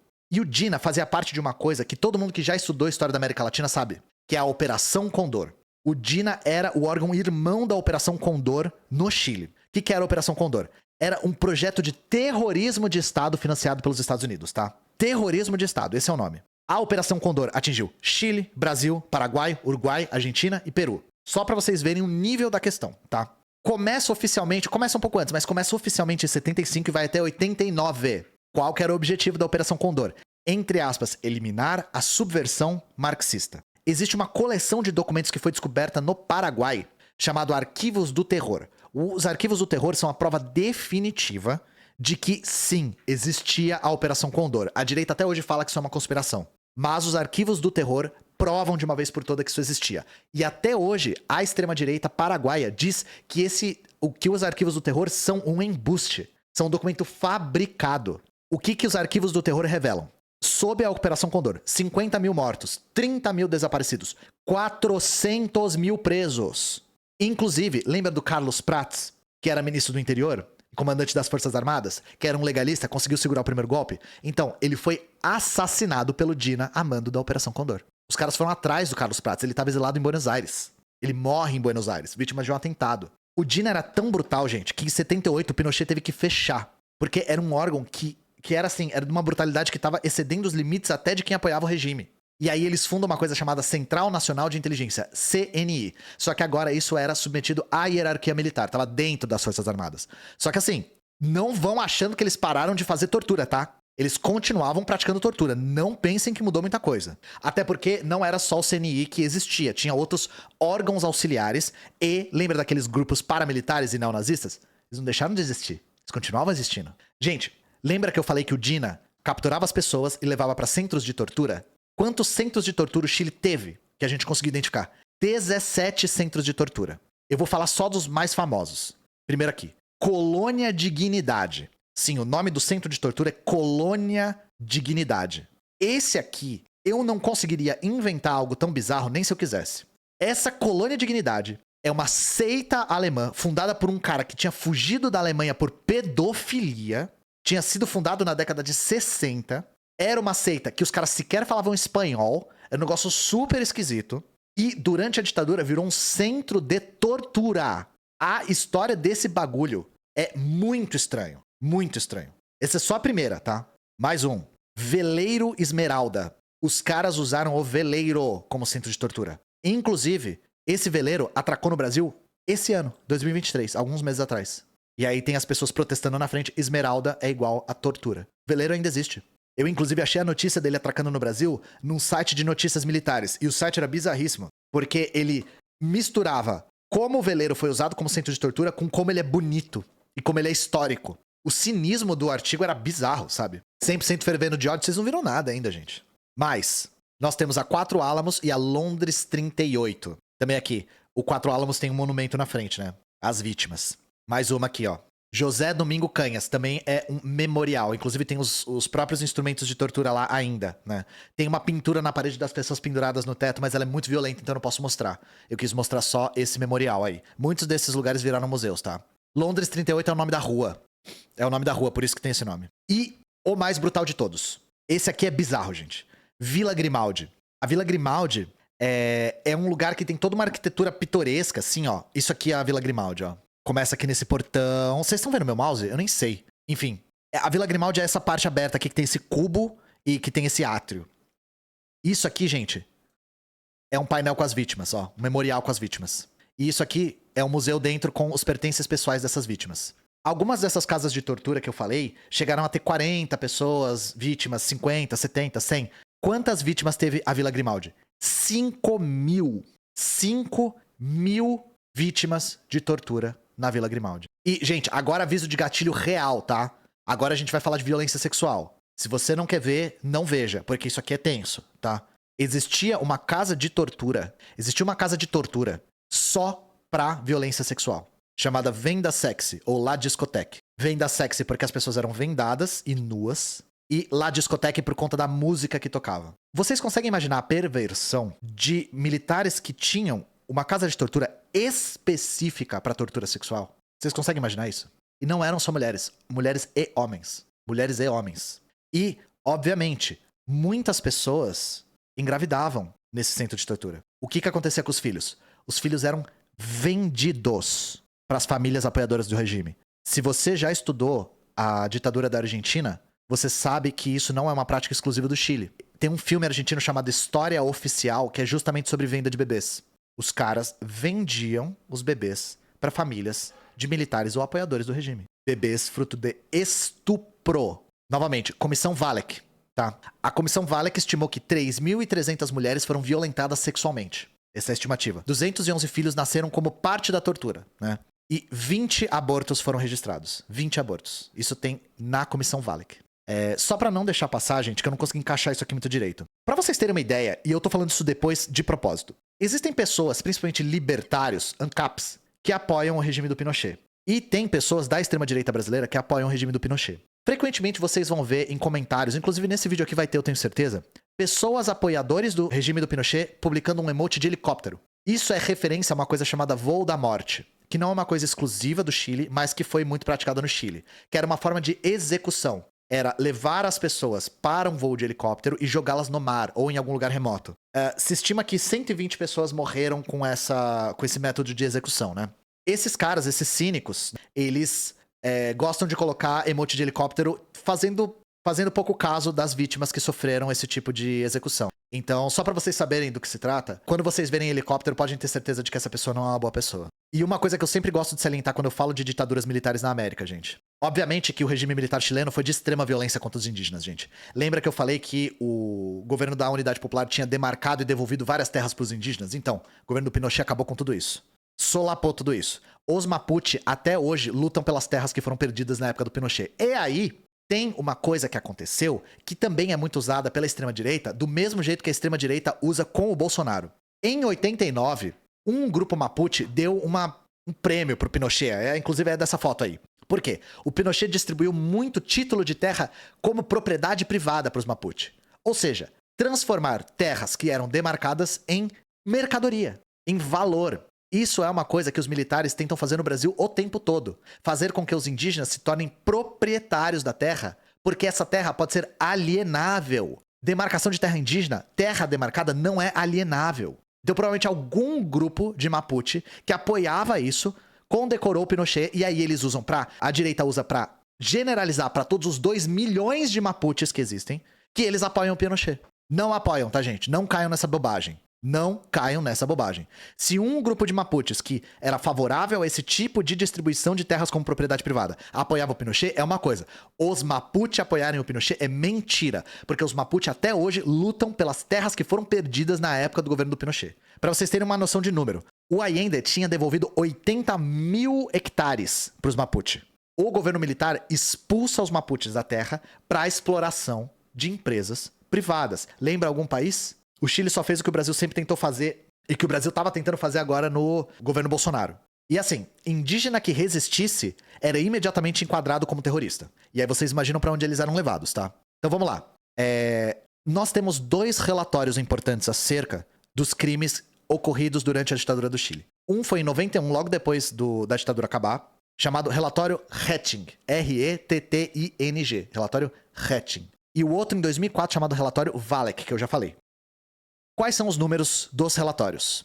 Aproximadamente entre 30 e 40 mil torturados, 3 mil mortos, mais de 3 mil mortos, 200 mil exilados. Se você não estiver olhando pra tela, eu queria que você olhasse agora só. Só agora. Se você estiver só me escutando, olha pra tela agora. Porque eu quero que você olhe o que eu coloquei na tela pra gente pensar um pouco do que tá acontecendo aqui. Isso aqui são fotos de vítimas. Isso aqui é um museu só. Descrever pra quem tem deficiência visual. Obrigado. Eu estou mostrando na tela a parede de um museu que fica em Santiago com várias fotos de vítimas de morte e tortura. E é uma parede repleta até o teto, gigantesca, com fotos de pessoas que foram vítimas da ditadura. Gente, isso é o que aconteceu em um país que a classe trabalhadora resolveu questionar o capitalismo. Questionar. Tudo isso que eu acabei de descrever foi feito em nome de manter privilégios de uma minúscula parcela da população. Minúscula. As pessoas foram torturadas, mortas, estupradas para a expansão do capital. Para garantir a expansão do capital. Eu sou muito criticado por ter um quadro que tem a palavra ódio no título. Só que sentir ódio numa situação dessa é a coisa mais humana que você pode fazer. Negar o ódio da classe trabalhadora depois disso é negar a própria humanidade da classe trabalhadora. A gente não vai combater isso com amor. Isso aqui desperta profundo ódio. E sempre lembrando, a gente tem que organizar esse ódio. O ódio movimenta, só que ele tem que ser um ódio organizado. Todas as vezes que vierem com a bobagem da brutalidade dos regimes socialistas, eu quero que vocês lembrem dessa foto aqui que eu tô colocando. Eu quero que vocês lembrem de tudo que eu acabei de falar. Porque isso aqui não é algo escondido. Não é que a direita não sabe que essas coisas aconteceram. A direita simplesmente não liga. Se tiver que matar e torturar, nessa escala, não importa. Contanto que mantenha as linhas imaginárias subindo, vale a pena para essas pessoas. Eu quero que vocês absorvam isso. E olhem de verdade. Olhem pra foto. E se deem o direito de sentir muito ódio. Muito ódio. Certo? Agora a gente vai falar de uma parte mais econômica, né? Por isso que eu parei aqui. Vou tomar uma aguinha. Falaram, não sei o que da China. Quando que a China teve um campo de concentração de tortura sexual específico pra isso? E pra venda de bebês que eram fruto de estupro? Quando é que a China teve isso? A China comunista, tá? A China pós-revolução de 49. Porque se ela teve, eu não tô conseguindo lembrar. Gente, não são coisas comparáveis, tá? Bom, isso aqui eu sei que é uma parte que muita gente tava esperando e muita gente vai ver a live só pra entender isso aqui. Gente, o neoliberalismo é figurinha carimbada aqui do quadro Porque Odiamos, né? A gente falou da Thatcher, falou do Collor e no futuro a gente vai falar do Reagan, né? Das pessoas que são aí os grandes figurões dessa doutrina econômica que se tornou hegemônica, inclusive hegemônica hoje em dia. Mas muitas pessoas podem não saber que a primeira experiência neoliberal do mundo foi o Chile. E o que eu quero argumentar aqui pra vocês é: o neoliberalismo é uma política extremamente impopular. Extremamente impopular. E ela só consegue ser implementada mediante imenso autoritarismo. Não é à toa que a primeira experiência foi no regime militar chileno, que foi dessa brutalidade. Então, assim, todas as vezes que falarem que neoliberais defendem a liberdade, isso aqui não aguenta 5 minutos contra a realidade, tá, gente? 5 minutos. Eu não vou explicar o que é neoliberalismo, porque eu expliquei isso no vídeo da Thatcher. Então, editor, coloca aí o trecho que eu explico, e você que tá vendo a live, vai assistir o vídeo da Thatcher também, se você não viu. Isso aqui é um estímulo pra fazer esse crossover, porque os dois vídeos têm super a ver. A Thatcher, ela é muito associada com o fenômeno do neoliberalismo. Então, o neoliberalismo passou de ser uma teoria marginal para ser a teoria dominante durante o período Thatcher, durante a década de 80. Isso não foi só no Reino Unido, foi no mundo todo. Nós estamos sob o neoliberalismo até os dias de hoje. A gente sente os efeitos do começo dele, a gente sente os efeitos dele até agora. O governo do Biruleibe é um governo extremamente neoliberal. E isso começou no final da década de 70, durante a década de 80. E aí, eu preciso deixar muito claro pra gente debater qualquer coisa a respeito da Thatcher, o que é neoliberalismo. Pra todo mundo partir da mesma base, eu peguei uma citação de um dos maiores teóricos do neoliberalismo, que é o David Harvey. É uma citação longa, mas o Harvey, pra mim, ele sintetizou o que é neoliberalismo muito bem nesse trecho desse livro. Abre aspas pro Harvey. Neoliberalismo é, em primeira instância, uma teoria de práticas político-econômicas que propõe que o bem-estar humano pode ser avançado de melhor forma através da libertação do empreendedorismo e das habilidades individuais, dentro de um sistema caracterizado por direitos à propriedade privada fortes, livre mercado e livre troca. O papel do Estado é criar e preservar um sistema institucional apropriado para tal prática. O Estado deve garantir, por exemplo, a qualidade e a integridade do dinheiro. Ele também deve providenciar forças militares, polícia e estruturas legais para garantir os direitos à propriedade e garantir, mesmo que à força, o funcionamento adequado dos mercados. Além disso, se mercados não existem em áreas como terra, água, educação, saúde, segurança social ou meio ambiente, então eles devem ser criados por ação do Estado, se necessário. Para além dessas funções, o Estado não deve se envolver. Então, recapitulando.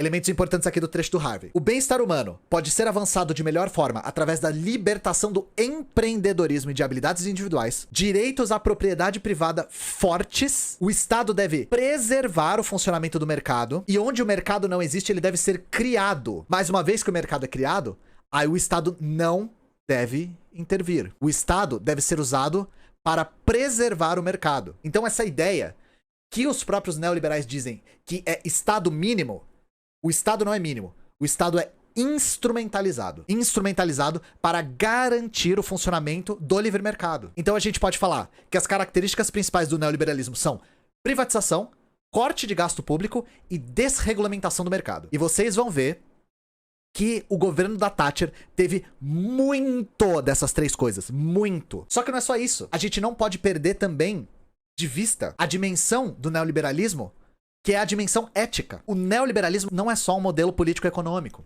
Ele também é um modelo ético. Vocês lembram da frase que o Tim cita, né? Não existe tal coisa sociedade, só existe indivíduos e suas famílias. Isso não é um modelo econômico, isso é um modelo ético. O que isso quer dizer? O neoliberalismo prega também que a lógica de livre mercado pode ser aplicada fora do mercado.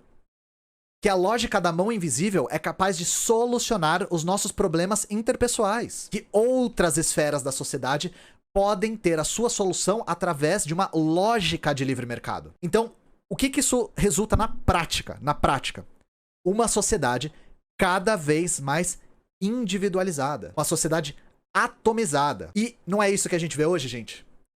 Pessoas cada vez mais isoladas. Pessoas cada vez mais distantes de fenômenos sociais coletivos. E isso é detrimental para a classe trabalhadora, porque a partir do momento que a classe trabalhadora está desorganizada, ela perde a sua única força. Sem a nossa organização, sem a nossa união, a gente fica sem força. E o neoliberalismo intensificou esse processo e intensificou muito. Ou o neoliberalismo vai acabar, ou ele vai acabar com a gente. É isso. Nós brasileiros entendemos de ditadura militar porque nós tivemos uma, né? Muito longa. E a gente sabe também que tanto o governo Bolsonaro quanto a ditadura militar diziam que eles eram governos formados de técnicos. Eram só coisas técnicas, não tinha ideologia, não tinha nenhum tipo de viés, era só números da tela e cientistas. A gente chama isso de tecnocracia. Editor, coloca aí a Maria da Conceição Tavares falando tecnocrata. Se não se preocupa com a justiça social, com quem paga a conta, você não é um economista sério. Você é um tecnocrata. Então esse governo era mestres e doutores e eles estavam, pensando em números porque a economia é uma ciência exata e tal. O que acontece na verdade? Essas pessoas estavam transmitindo o ideário econômico estadunidense para a América Latina toda, tá? E o Chile, ele tem esse lugar muito interessante porque ele foi um experimento. Ele foi esse experimento de novas ideias macroeconômicas que iam contra a hegemonia da ortodoxia econômica. A ortodoxia nessa época, o que era hegemônico nessa época era o keynesianismo. Era o nacional-desenvolvimentismo, digamos assim. E o grupo que ficou responsável por desenvolver esse ideário foi o grupo da Universidade de Chicago. Principalmente o grupo liderado pelo Milton Friedman, que é um economista neomonetarista muito famoso, né? E os Chicago Boys, que são esses caras aí que estão na tela, são estudantes chilenos que estudaram na Universidade de Chicago e depois voltaram pro Chile para levar essas, entre aspas, novas ideias. Então, na década de 50, os Estados Unidos desenvolvem um negócio chamado Projeto Chile. Quem financiou o Projeto Chile? Fundação Ford e Fundação Rockefeller. Aí vocês imaginam que interesses a Fundação Ford e Rockefeller tinham, né? Esse programa oferecia bolsas para os estudantes chilenos, eles iam para a Universidade de Chicago e depois voltavam com essas novas ideias. Quantos estudantes participaram desse programa? Mais ou menos uns 100. Na época se falava neomonetarismo, mas hoje a gente chama de neoliberalismo. Até a década de 70, então de 50 para 70, os Chicago Boys não têm muita influência. Eles já tinham escrito coisas, já tinham analisado a economia e planejado e proposto coisa, mas eles não têm muita influência. Depois do golpe, meu amigo, depois do golpe, os caras dão a faca e o queijo na mão deles. Primeiro que eles começam a ter bastante influência durante o governo do Allende dentro de clubes de empresários. E aí esses clubes de empresários começam a levar isso pro governo. Quando o golpe acontece, os Chicago Boys viram conselheiros econômicos do governo militar.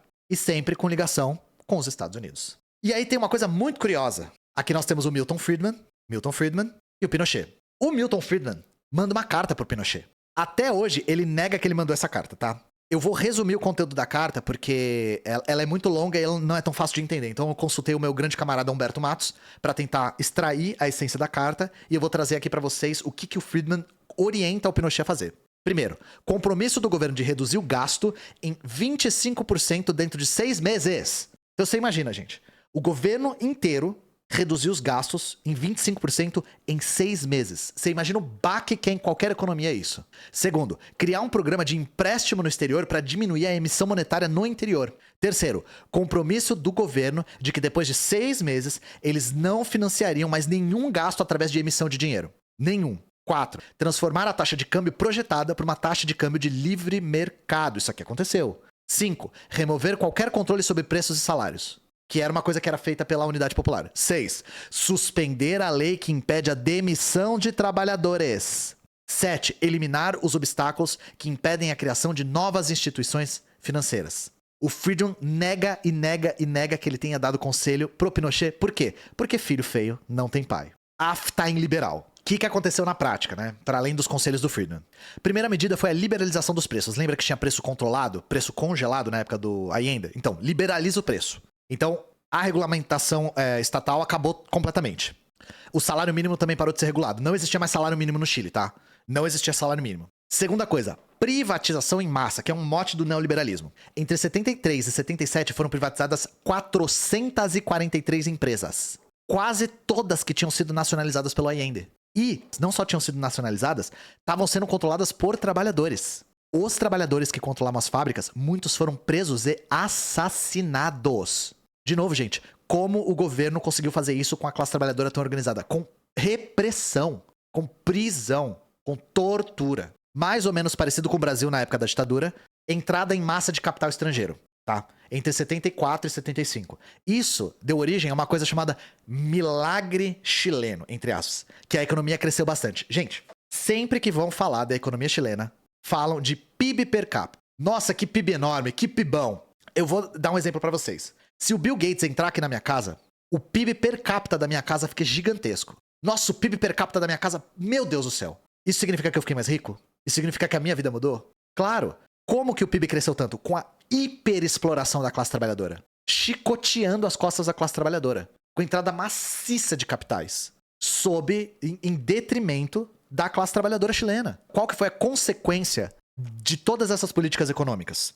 Lembra que o Friedman tinha orientado o Pinochet a pedir empréstimo do exterior para evitar emissão interna? A consequência foi uma puta dívida, que desembocou numa imensa inflação e várias quebras de bancos na década de 80 que foram socorridos por quem? Pelo Estado. Outra coisa, o modelo neoliberal ele tende a estimular a desindustrialização. Isso aconteceu no Reino Unido também. Então, se vocês forem ver meu vídeo da Tati, eu falo sobre isso, sobre as mineradoras de carvão, por exemplo. E aí o capital financeiro começou a entrar com muita força no Chile e os bancos e bolsas de valores começam a ganhar mais força. Isso acontece em praticamente todos os países que adotam o modelo neoliberal. E aqui nós temos o famoso PIB per capita. Ó o PIBão. Vixe, entra aqui o nosso Allende, olha o jeito que ele deixou. Aí, nossa, velho. Nossa senhora, mano. Olha esse PIB per capita, velho. Caralho. Gente, isso só significa que gente rica tava ficando muito rica. A população tava perdendo o poder de compra nessa época. PIB per capita é o pior indicador para qualquer economia. E é sempre o que as pessoas que são saudosistas do Chile usam. Sempre. Vamos falar de uma coisa mais realista? Isso olha o Chile de verdade. Olha o salário real. Aqui é o salário real na época do Allende. Aqui é o salário real na época do Pinochet. Olha a queda. Isso aqui é os trabalhadores. Isso aqui é o que os trabalhadores viveram na ditadura, tá? Olha o desemprego. Gente, o Chile teve uma média de 20% de desemprego durante a ditadura. Foi o maior de toda a América Latina. O desemprego no Chile era sinistro. Era um exército industrial de reserva mesmo. Então, gente, o resultado foi lucro exorbitante às custas da mão de obra dos trabalhadores. O poder de compra caiu 15%. O peso chileno despencou. O desemprego aumentou muito nessa época, como vocês estão vendo aí na tela. Isso é a realidade do neoliberalismo, gente. Isso é a realidade do neoliberalismo. Não, pros ricos foi maravilhoso. Pros ricos o neoliberalismo foi maravilhoso. Não é à toa que os ricos defendem o neoliberalismo. Pra eles é maravilhoso. E assim, gente, ideologia é fazer com que os interesses da classe dominante pareçam os interesses da classe dominada. Claro que eles vão falar que o neoliberalismo é bom pra todo mundo. Porque eles não podem falar, a gente quer o neoliberalismo pra poder superexplorar a classe trabalhadora pra ter lucros exorbitantes. E vamos falar das reformas neoliberais que duram até hoje. Porque o Chile tá sendo punido pela ditadura até hoje. Vamos lá. Educação. Até 73, gente, 20% da educação chilena era do setor privado, mais ou menos, né? Depois do golpe, isso muda totalmente. Primeiro que a junta militar fez uma, digamos assim, uma depuração das escolas e das universidades. Eles queriam limpar as escolas e universidades do lixo marxista. Primeiro de tudo.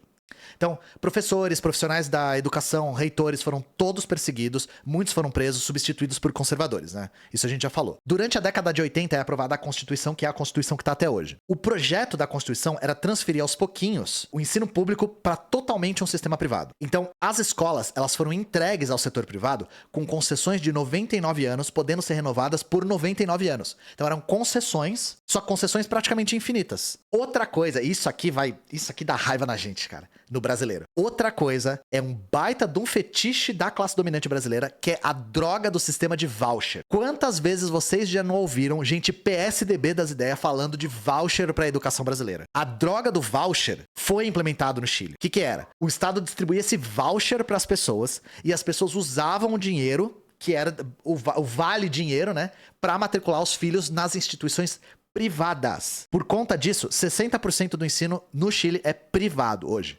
60% é muita coisa. Qual que é o problema do voucher? Ele literalmente tira recurso do aparato público para transferir para o aparato privado. Ele manda dinheiro do Estado diretamente na mão dos proprietários. E outra coisa, gente, 60% é instituição privada. Quem que fica com as públicas? Quem é mais pobre. Ou seja, nós temos uma transferência dos recursos do Estado pro setor privado, o setor público fica abandonado e ele fica residual. Isso a gente chama de sistema residual, que é usa o público quem não consegue usar o privado. É uma inversão de valores, é uma coisa ilógica. E novamente, gente, os neoliberais não são contra o Estado. Eles são a favor de aparelhar o Estado, de instrumentalizar o Estado a seu favor. O que é o voucher se não isso? O que são as concessões se não isso? E assim, falando de passagem das faculdades, também a ditadura abriu um monte de faculdade particular, acabou com a gratuidade das públicas, virou um sistema parecido com o dos Estados Unidos, que a faculdade é pública, mas você tem que pagar. Aqui no Brasil a gente tem as públicas que você não paga, né? Lá no Chile, as públicas você paga.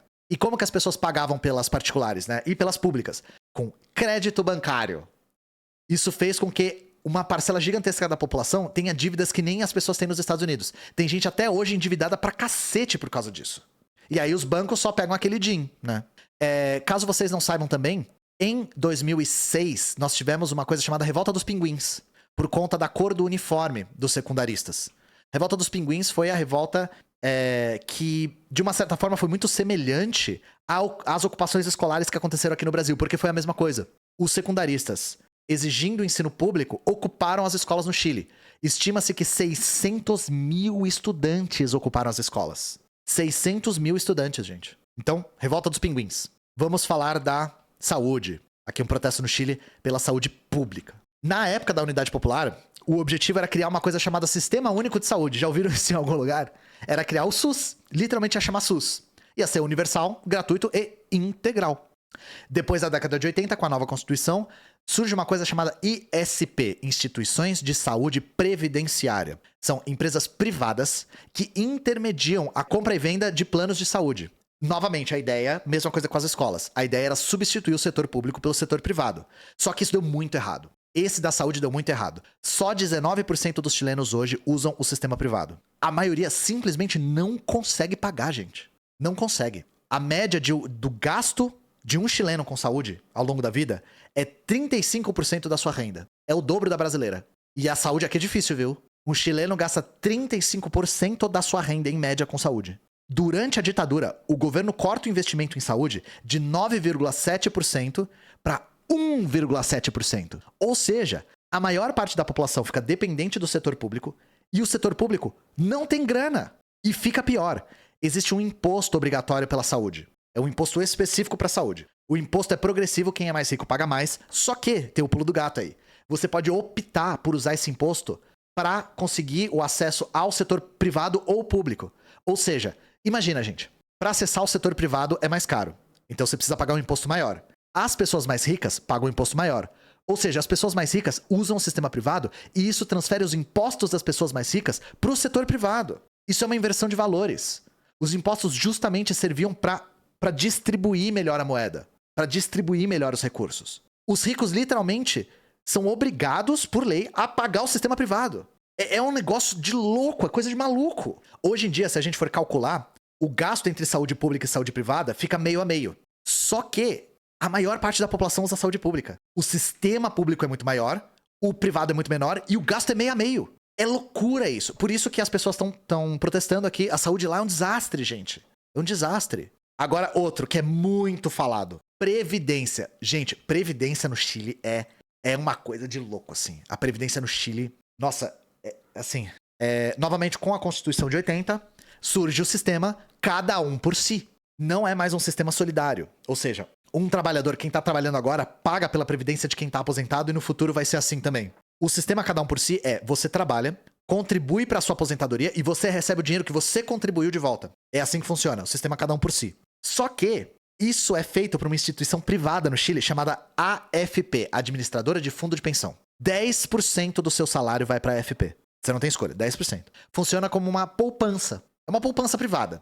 É obrigatório, nem o Estado, nem o seu empregador coloca 1 centavo nisso, tá? É só você. Saiu do mercado de trabalho, foi demitido? Se fudeu. Não contribui. Você acha que tá pouco? Se você usa a AFP, quando você usar a AFP cobra 15% do que você coloca nela como taxa de administração. 15%. Você não tem escolha, é 10% do seu salário, você contribui para o bagulho privado e eles cobram 15% de taxa e você não pode fazer nada a respeito disso. Além disso, desonerar o Estado como responsável pela Previdência, isso tem uma coisa muito perversa por trás. O objetivo das AFPs era, claro, criar um mercado de capitais no Chile. A AFP pode fazer investimento. Ela atua como fundo de investimento. O único jeito de criar um mercado financeiro num país pouco industrializado que nem o Chile era forçando, foi a força. Era literalmente tirando dinheiro de pobre, à força. Gente, a AFP é o segundo maior setor da economia chilena. Fica atrás do cobre. Vocês conseguem entender que o segundo maior setor da economia chilena é o setor de previdência privada. E assim, várias estão sob o controle de capital estrangeiro. Esse é o Chile real, gente. 80% recebem menos de um salário mínimo de benefício da aposentadoria. 44% de idosos vivem abaixo da linha da pobreza. Hoje em dia, a média de aposentadoria é 38% da renda que você ganhava quando trabalhava. Para a mulher, é 28%. Metade dos idosos no Chile não tem aposentadoria. Não tem. Vive como dá. Inclusive, o Chile tem um problema de prostituição na terceira idade por conta disso. E por último, e talvez o mais bizarro, água. O Chile é o único país do mundo que tem quase 100% da água totalmente privatizada de forma permanente. Permanente. Isso aqui é a distopia do capitalismo. Distopia, tá? O Chile começa a privatizar a água em 79, concede os rios e lagos à iniciativa privada de forma gratuita e as empresas não pagam imposto por isso. Não pagam nada.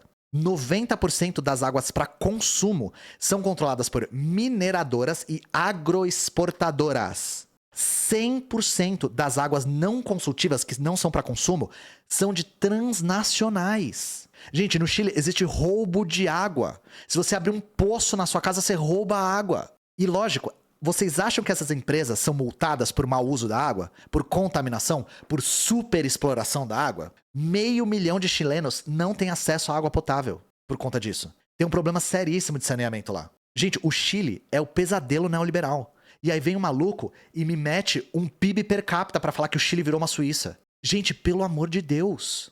E vamos lá, né? Lento, gradual e seguro. O fim do governo Pinochet. O fim da ditadura chilena. A gente já falou disso várias vezes. Em 1980 aprovada uma Constituição. Essa Constituição acaba com 7 anos de estado de sítio no Chile. 7 anos. Aí vai aparecer a galera fazendo açucareiro assim, falando: Aia, você não vai falar porque não é conveniente, né? Que a Constituição foi aprovada num referendo. Vou sim, tá aí na tela, inclusive. Só que, gente, esse referendo, assim, perdoe a referência, mas esse referendo é tão confiável quanto o horóscopo do jornal, tá? Esse referendo é fraudado, assim, de cabo a rabo. Então, pelo amor de Deus, tá? Depois de tudo que o governo fez aí, confiar no governo do Pinochet é muita ingenuidade, né? E, gente, em 1986, o Pinochet sofre um atentado em Las Achupalas. Militantes de uma organização comunista chamada Frente Patriótica Manuel Rodrigues emboscam a comitiva que estava escoltando o presidente. O atentado deixa 11 mortos e esta merda sai vivo, porque o foguete de RPG que atingiu o carro dele não explodiu. Qual a chance desse cara sair vivo de um foguete que não explodiu no carro dele? É muito vaso ruim, não quebra. Mesma coisa que a Tati explodindo o prédio inteiro e não atingindo ela, cara. É muita sorte. E, gente, depois desse atentado, aí a repressão volta de um jeito que não acontecia desde o começo da ditadura. Ela volta muito pesada porque se decreta estado de sítio de novo. Então, lembra, nós tivemos de 73 até 80 estado de sítio, depois de 86 pra frente estado de sítio de novo. E aí começam as mortes e a tortura, de novo. Só que o mundo não era mais o mundo da década de 70. Então isso começou a dar uma danificada na imagem do governo. As ditaduras nos países latinos estavam acabando, tinha acabado a ditadura no Brasil, tinha acabado a ditadura na Argentina. Então, o que acontece? Tem uma coisa curiosa. Alguns militares nessa época são presos por tortura e assassinato. Eles estão presos até hoje, inclusive. Em celas de luxo, mas estão presos. Então, é assim, a ditadura estava tentando colocar panos quentes em cima da situação, né? O que acontece? Em 87, os partidos políticos voltam a ser legalizados. E em 88, rola mais um plebiscito. Que era um plebiscito para ver se o Pinochet ia continuar. Aí nós temos a campanha do no e a campanha do si. E eu votaria no no porque é gay, e todo mundo sabe aqui que eu sou um gay, né? Eu fui tirado do armário à força pelo boneco quem de cera da Jovem Pan, o Pavanato, né? Vejam, senhores, o que a falta de escola faz? Um gay falando que é um comunista radical. Então, eu votaria no no, porque é gay, e se é gay, deve ser certo, né? E o si tem as cores dos Estados Unidos, não gosto, votaria no no. Mas aí tem uma imensa campanha do não, que é pro Pinochet não ficar, e o não ganha. E aí o Pinochet deixa o cargo, em 89 tem eleições, e aí nós temos o Patrício Aluim Azócar, eleito o primeiro presidente depois da ditadura. Mas a Constituição do Pinochet permanece intocada. O Pinochet sai da presidência e ocupa o cargo de comandante das Forças Armadas. Ninguém consegue tirar essa merda desse cargo dele. Então, gente, depois de tudo que aconteceu, o cara sai como comandante das Forças Armadas. Tá? Ah, só lembrando uma coisa que eu esqueci de falar. Era liberalizar tudo, menos pros militares, tá? Os militares continuaram na mamata estatal. Pra surpresa de ninguém. Previdência? Você acha que eles mexeram na Previdência militar? Lógico que não, né? Só que mesmo em 91, que teve a comissão Hatching, que eu falei pra vocês, as vítimas de tortura começam a abrir processos contra o Pinochet. Ele só nesse ano ele é acusado do desaparecimento de 3.197 pessoas. Ele nunca pagou por nenhum crime, tá, gente? Nunca. Em 98, nós temos o cargo de senador vitalício concedido pro Pinochet, o que dá foro privilegiado pra ele. Ou seja, agora que ninguém consegue prender esse cara. Inclusive o Bolsonaro tentou fazer isso. Ele tentou fazer uma PEC Pinochet aí, pra dar cargo de senador vitalício pra ex-presidente. Mesma coisa que o Pinochet fez. Só que nesse ano ele vai pra Londres fazer um tratamento médico. Eu falo sobre isso no meu vídeo da Tati. Ele põe os pés em Londres e ele é preso. Ele é preso por genocídio, terrorismo e tortura. Ele fica 503 dias preso em Londres. E quem que faz a campanha pela soltura do Pinochet? A palhaça de plantão, que tava desocupada, não tinha o que fazer, Margaret Thatcher, né? A Thatcher, sozinha lá, faz uma campanha pelo grande amigo dela, Pinochet, pra ele sair da prisão. Em 2004, ele renuncia ao cargo de senador vitalício e ele é processado por enriquecimento ilícito. Ele tinha escondido 26 milhões de dólares em contas no exterior. 26 milhões de dólares escondidos, tá? Resultado, ele foi declarado inimputável. Em 2006, ele morre aos 91 anos, sem pagar por nem um crime. Ele morre no Dia Internacional dos Direitos Humanos. Porque desgraça pouco é bobagem. Hoje em dia, 9% dos chilenos dizem que a ditadura era boa ou muito boa. E a mesma retórica de a ditadura salvou o Chile do comunismo. Mesma retórica. 91 anos. Gente, o foguete atingiu o carro do cara e o foguete não explodiu, velho. O foguete não explodiu, cara. Eu nunca vou perdoar esse foguete, velho. Na moral, assim. Foguete, o seu trabalho é explodir foguete. O pior foguete da história, velho. Não foi um atentado forjado? Não, eles mataram gente pra caramba. Só o Pinochet que não morreu. Mataram 11 pessoas. O outro foguete que atingiu o outro carro explodiu. Tem a foto do carro aqui. Eu botei até. Vamos falar da resistência, gente? Só pra gente não terminar num baixo astral aqui. Vamos falar das pessoas que resistiram. Porque teve gente que resistiu, assim como no Brasil, né? Então vamos lá. Primeira resistência foi a rede de intelectuais da resistência, que se estabeleceram no exílio, né? Muita gente foi exilada nessa época. E eles publicavam muito material denunciando o governo. Nós temos as duas revistas aí mais famosas, que é a Araucária do Chile e a Literatura Chilena Criação e Crítica, que antes era a literatura chilena no exílio. Inclusive, nós temos aqui uma matéria sobre a Comuna de Paris e aqui o Victor Jara perdendo as mãos. E aqui nós temos revistas que publicavam literatura de ponta, inclusive que publicaram bastante o Pablo Neruda, caso vocês não soubessem, né? Então essas revistas, elas estabeleciam uma rede de comunicação entre intelectuais e comunistas e artistas e sempre denunciavam o governo chileno, né? Mas, sindicatos. Eu não falei dos sindicatos durante, né? Eles foram brutalmente perseguidos, mas eles continuaram existindo. Os sindicalistas continuaram lutando. Inclusive, os sindicalistas foram muito responsáveis por organizar manifestações que nem essa. Os mineradores do cobre, particularmente, fundaram uma coisa chamada Comando Nacional de Trabalhadores, que foi uma das responsáveis por puxar muita manifestação de rua na época. Nós tivemos também uma ingerência importantíssima do movimento de mulheres no Chile. O movimento de mulheres no Chile é muito forte. E nós tivemos também a refundação, né, do movimento pró-emancipação da mulher chilena, MEMT. Deixa eu ver se eu acho. Ó, MEMT, tá vendo aqui? Isso aqui era um movimento da década de 30. E aí, durante a ditadura, ele é refundado. Nós temos aqui um outro protesto muito famoso, Democracia Agora, Movimento Feminista. E aqui, ó, Departamento Feminino, Coordenadoria Sindical. Coordenadoria Nacional Sindical. As mulheres protagonizaram muita resistência mesmo. E aí, por último, gente, a mais óbvia, a gente tem a resistência armada, né? A resistência armada, ela tem dois protagonistas aí. O primeiro é o MIR, que é o Movimento Esquerda Revolucionária, existe até hoje. Ele rachou, dois lados reivindicam ser o MIR de verdade, mas ele ainda existe, né? E era um movimento marxista-leninista muito inspirado em Cuba, fundado em 1965, bastante praticante do foquismo, né? Outro movimento é o que fez o atentado contra o Pinochet, que é esse aqui, FPMR. Também um movimento comunista, também marxista-leninista, fundado pelo Partido Comunista do Chile, que era o partido que o Victor Jara fazia parte. E é um movimento que também praticou a guerrilha foquista. Claro, foram pessoas duramente perseguidas, muitos capturados, muitos torturados, muitos assassinados. Mas, inclusive, o próprio MIR e o FPMR foram responsáveis por, assim, alguns justiçamentos. Eles mataram alguns militares. E o evento mais famoso é que eles causaram um baita de um apagão em 83, porque eles explodiram as torres de transmissão de energia.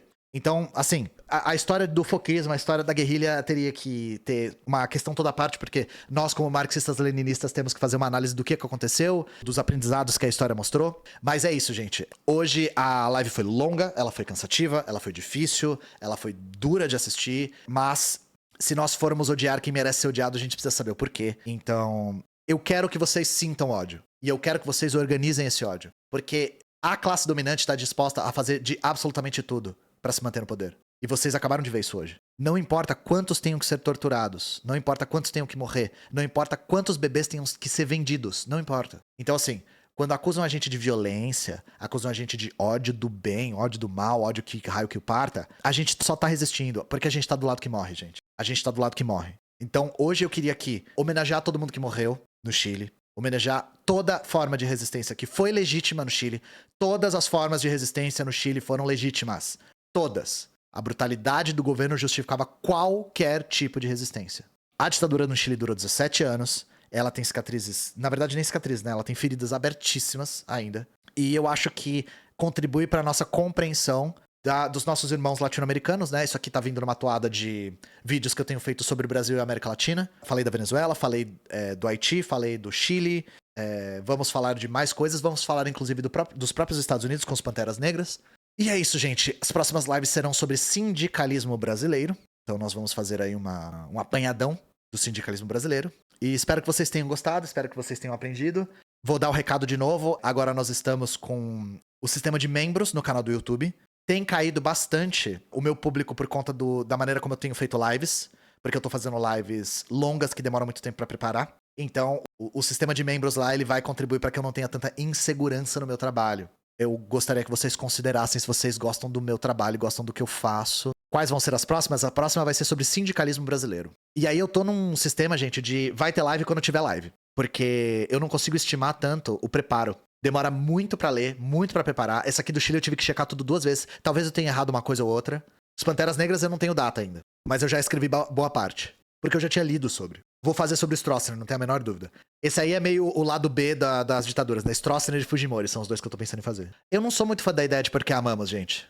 Não sou muito. Sabe por quê? Porque o Porque Odiamos é um quadro que eu uso pra desconstruir narrativas da direita, que ficam tratando com heroísmo figuras que não devem ser tratadas com heroísmo. Tratando o Pinochet como herói, tratando a Thatcher como herói, tratando o Enéas como herói. Eu uso pra isso, sabe? Porque a questão é... Lembra que eu falei quando a gente tava reagindo ao vídeo da Jovem Pan? Que agora essas pessoas não vão mais falar sozinhas? Essas pessoas não vão mais mentir e ter com que a sua narrativa falaciosa, mentirosa, não seja contraposta? Isso não vai acontecer mais. Agora todo mundo que quiser defender o Enéas vai ter que se deparar com o meu vídeo. Porque agora a gente tem onde ter a referência. Eu tenho também, porque eu tive que estudar pra fazer o vídeo. Você não acha que o novo formato é um tiro no pé, visto que o engajamento veio da Side News? Não. Porque eu não faço conteúdo só pra ter número. Eu faço conteúdo da forma que eu acho mais útil pra militância. Então eu acho que fazer vídeos, mesmo que meu público caia, fazer vídeos que sejam mais trabalhados são a longo prazo mais úteis para a formação de uma militância qualificada. Porque boa parte do objetivo dos meus vídeos é contribuir para a formação de novos militantes. Militantes que estão se organizando agora e querem entender o que é o neoliberalismo, querem entender um pouco mais de história, que é a minha área de especialidade. Então, o tempo todo, quem for... Eu dou um exemplo. Quem for se organizar vai se deparar com a questão da Venezuela. Qual que é a nossa postura acerca da Venezuela? Por que falam tanto da Venezuela? Eu fiz um vídeo pra facilitar esse processo. Então eu posso ter menos número, mas eu acho mais útil. E sinceramente, gente, se eu quisesse só farmar número, eu fazia react. Nada contra quem faz, mas eu não gosto de fazer e é uma coisa que puxa muito número. E não exige tanto preparo. Às vezes não exige nenhum preparo. O que eu tô pedindo é, pras pessoas que valorizam esse tipo de trabalho que é muito longo, esse tipo de trabalho intelectual, ele não encaixa muito bem na lógica de mercado. Eu vi o da Thatcher 2 vezes e do Euromaidan 3. É pra isso, eu gosto de fazer isso. Eu gosto de fazer um conteúdo que... Tem um termo em inglês, né? Fala português. Mas tem um termo que é evergreen. Que é sempre verde. É o termo... É tipo, o meu vídeo não envelhece. Vídeo de hard news envelhece em 1 semana, 1 mês. Vídeo sobre a história do Haiti não envelhece. É um vídeo perene, exato. Então esses vídeos, eles tendem a ir pegando view ao longo dos anos. Eu lembro no primeiro dia que eu anunciei esse formato, eu falei assim... Gente, eu vou fazer ensaios toda semana. Uma pessoa no chat falou assim, você não acha uma semana muito apertado o prazo? Eu fiquei, nah, com a Suede me ajudando tá suave. Nada, mano. Nossa, eu levei uma surra desse aqui do Chile. Esse aqui do Chile realmente foi muito difícil. Eu não consigo evitar que façam edições fraudulentas minhas. Muita gente me alertou a respeito do vídeo do Posadas que eu fiz, que as pessoas editaram pra parecer que eu acredito em alienígenas. Cara, se eu fosse me preocupar com edição de má fé feita pela direita, eu não fazia conteúdo na internet. Então, eu não ligo. A verdade tá do meu lado. Eu sei que eu tô certo. Teve uma vez que eu tava explicando o fascismo e editaram pra parecer que eu tava defendendo aquilo. Eu não posso fazer nada a respeito disso. Sim, do Obama, com certeza. É que do Obama vai ser difícil. Eu tenho focado muito na América Latina, que eu acho que a gente deixa muito a desejar a respeito do quanto a gente fala da América Latina. Brasil, eu quero falar mais. Então, até antes eu vou fazer do Stroessner, do Videla, do Fujimori, do próprio Brasil, talvez eu faça. Gente, eu vou mijar. Beijo no coração de vocês. Fiquem bem e a gente se vê sempre no TikTok e no Insta e na próxima live que eu não sei quando vai ser.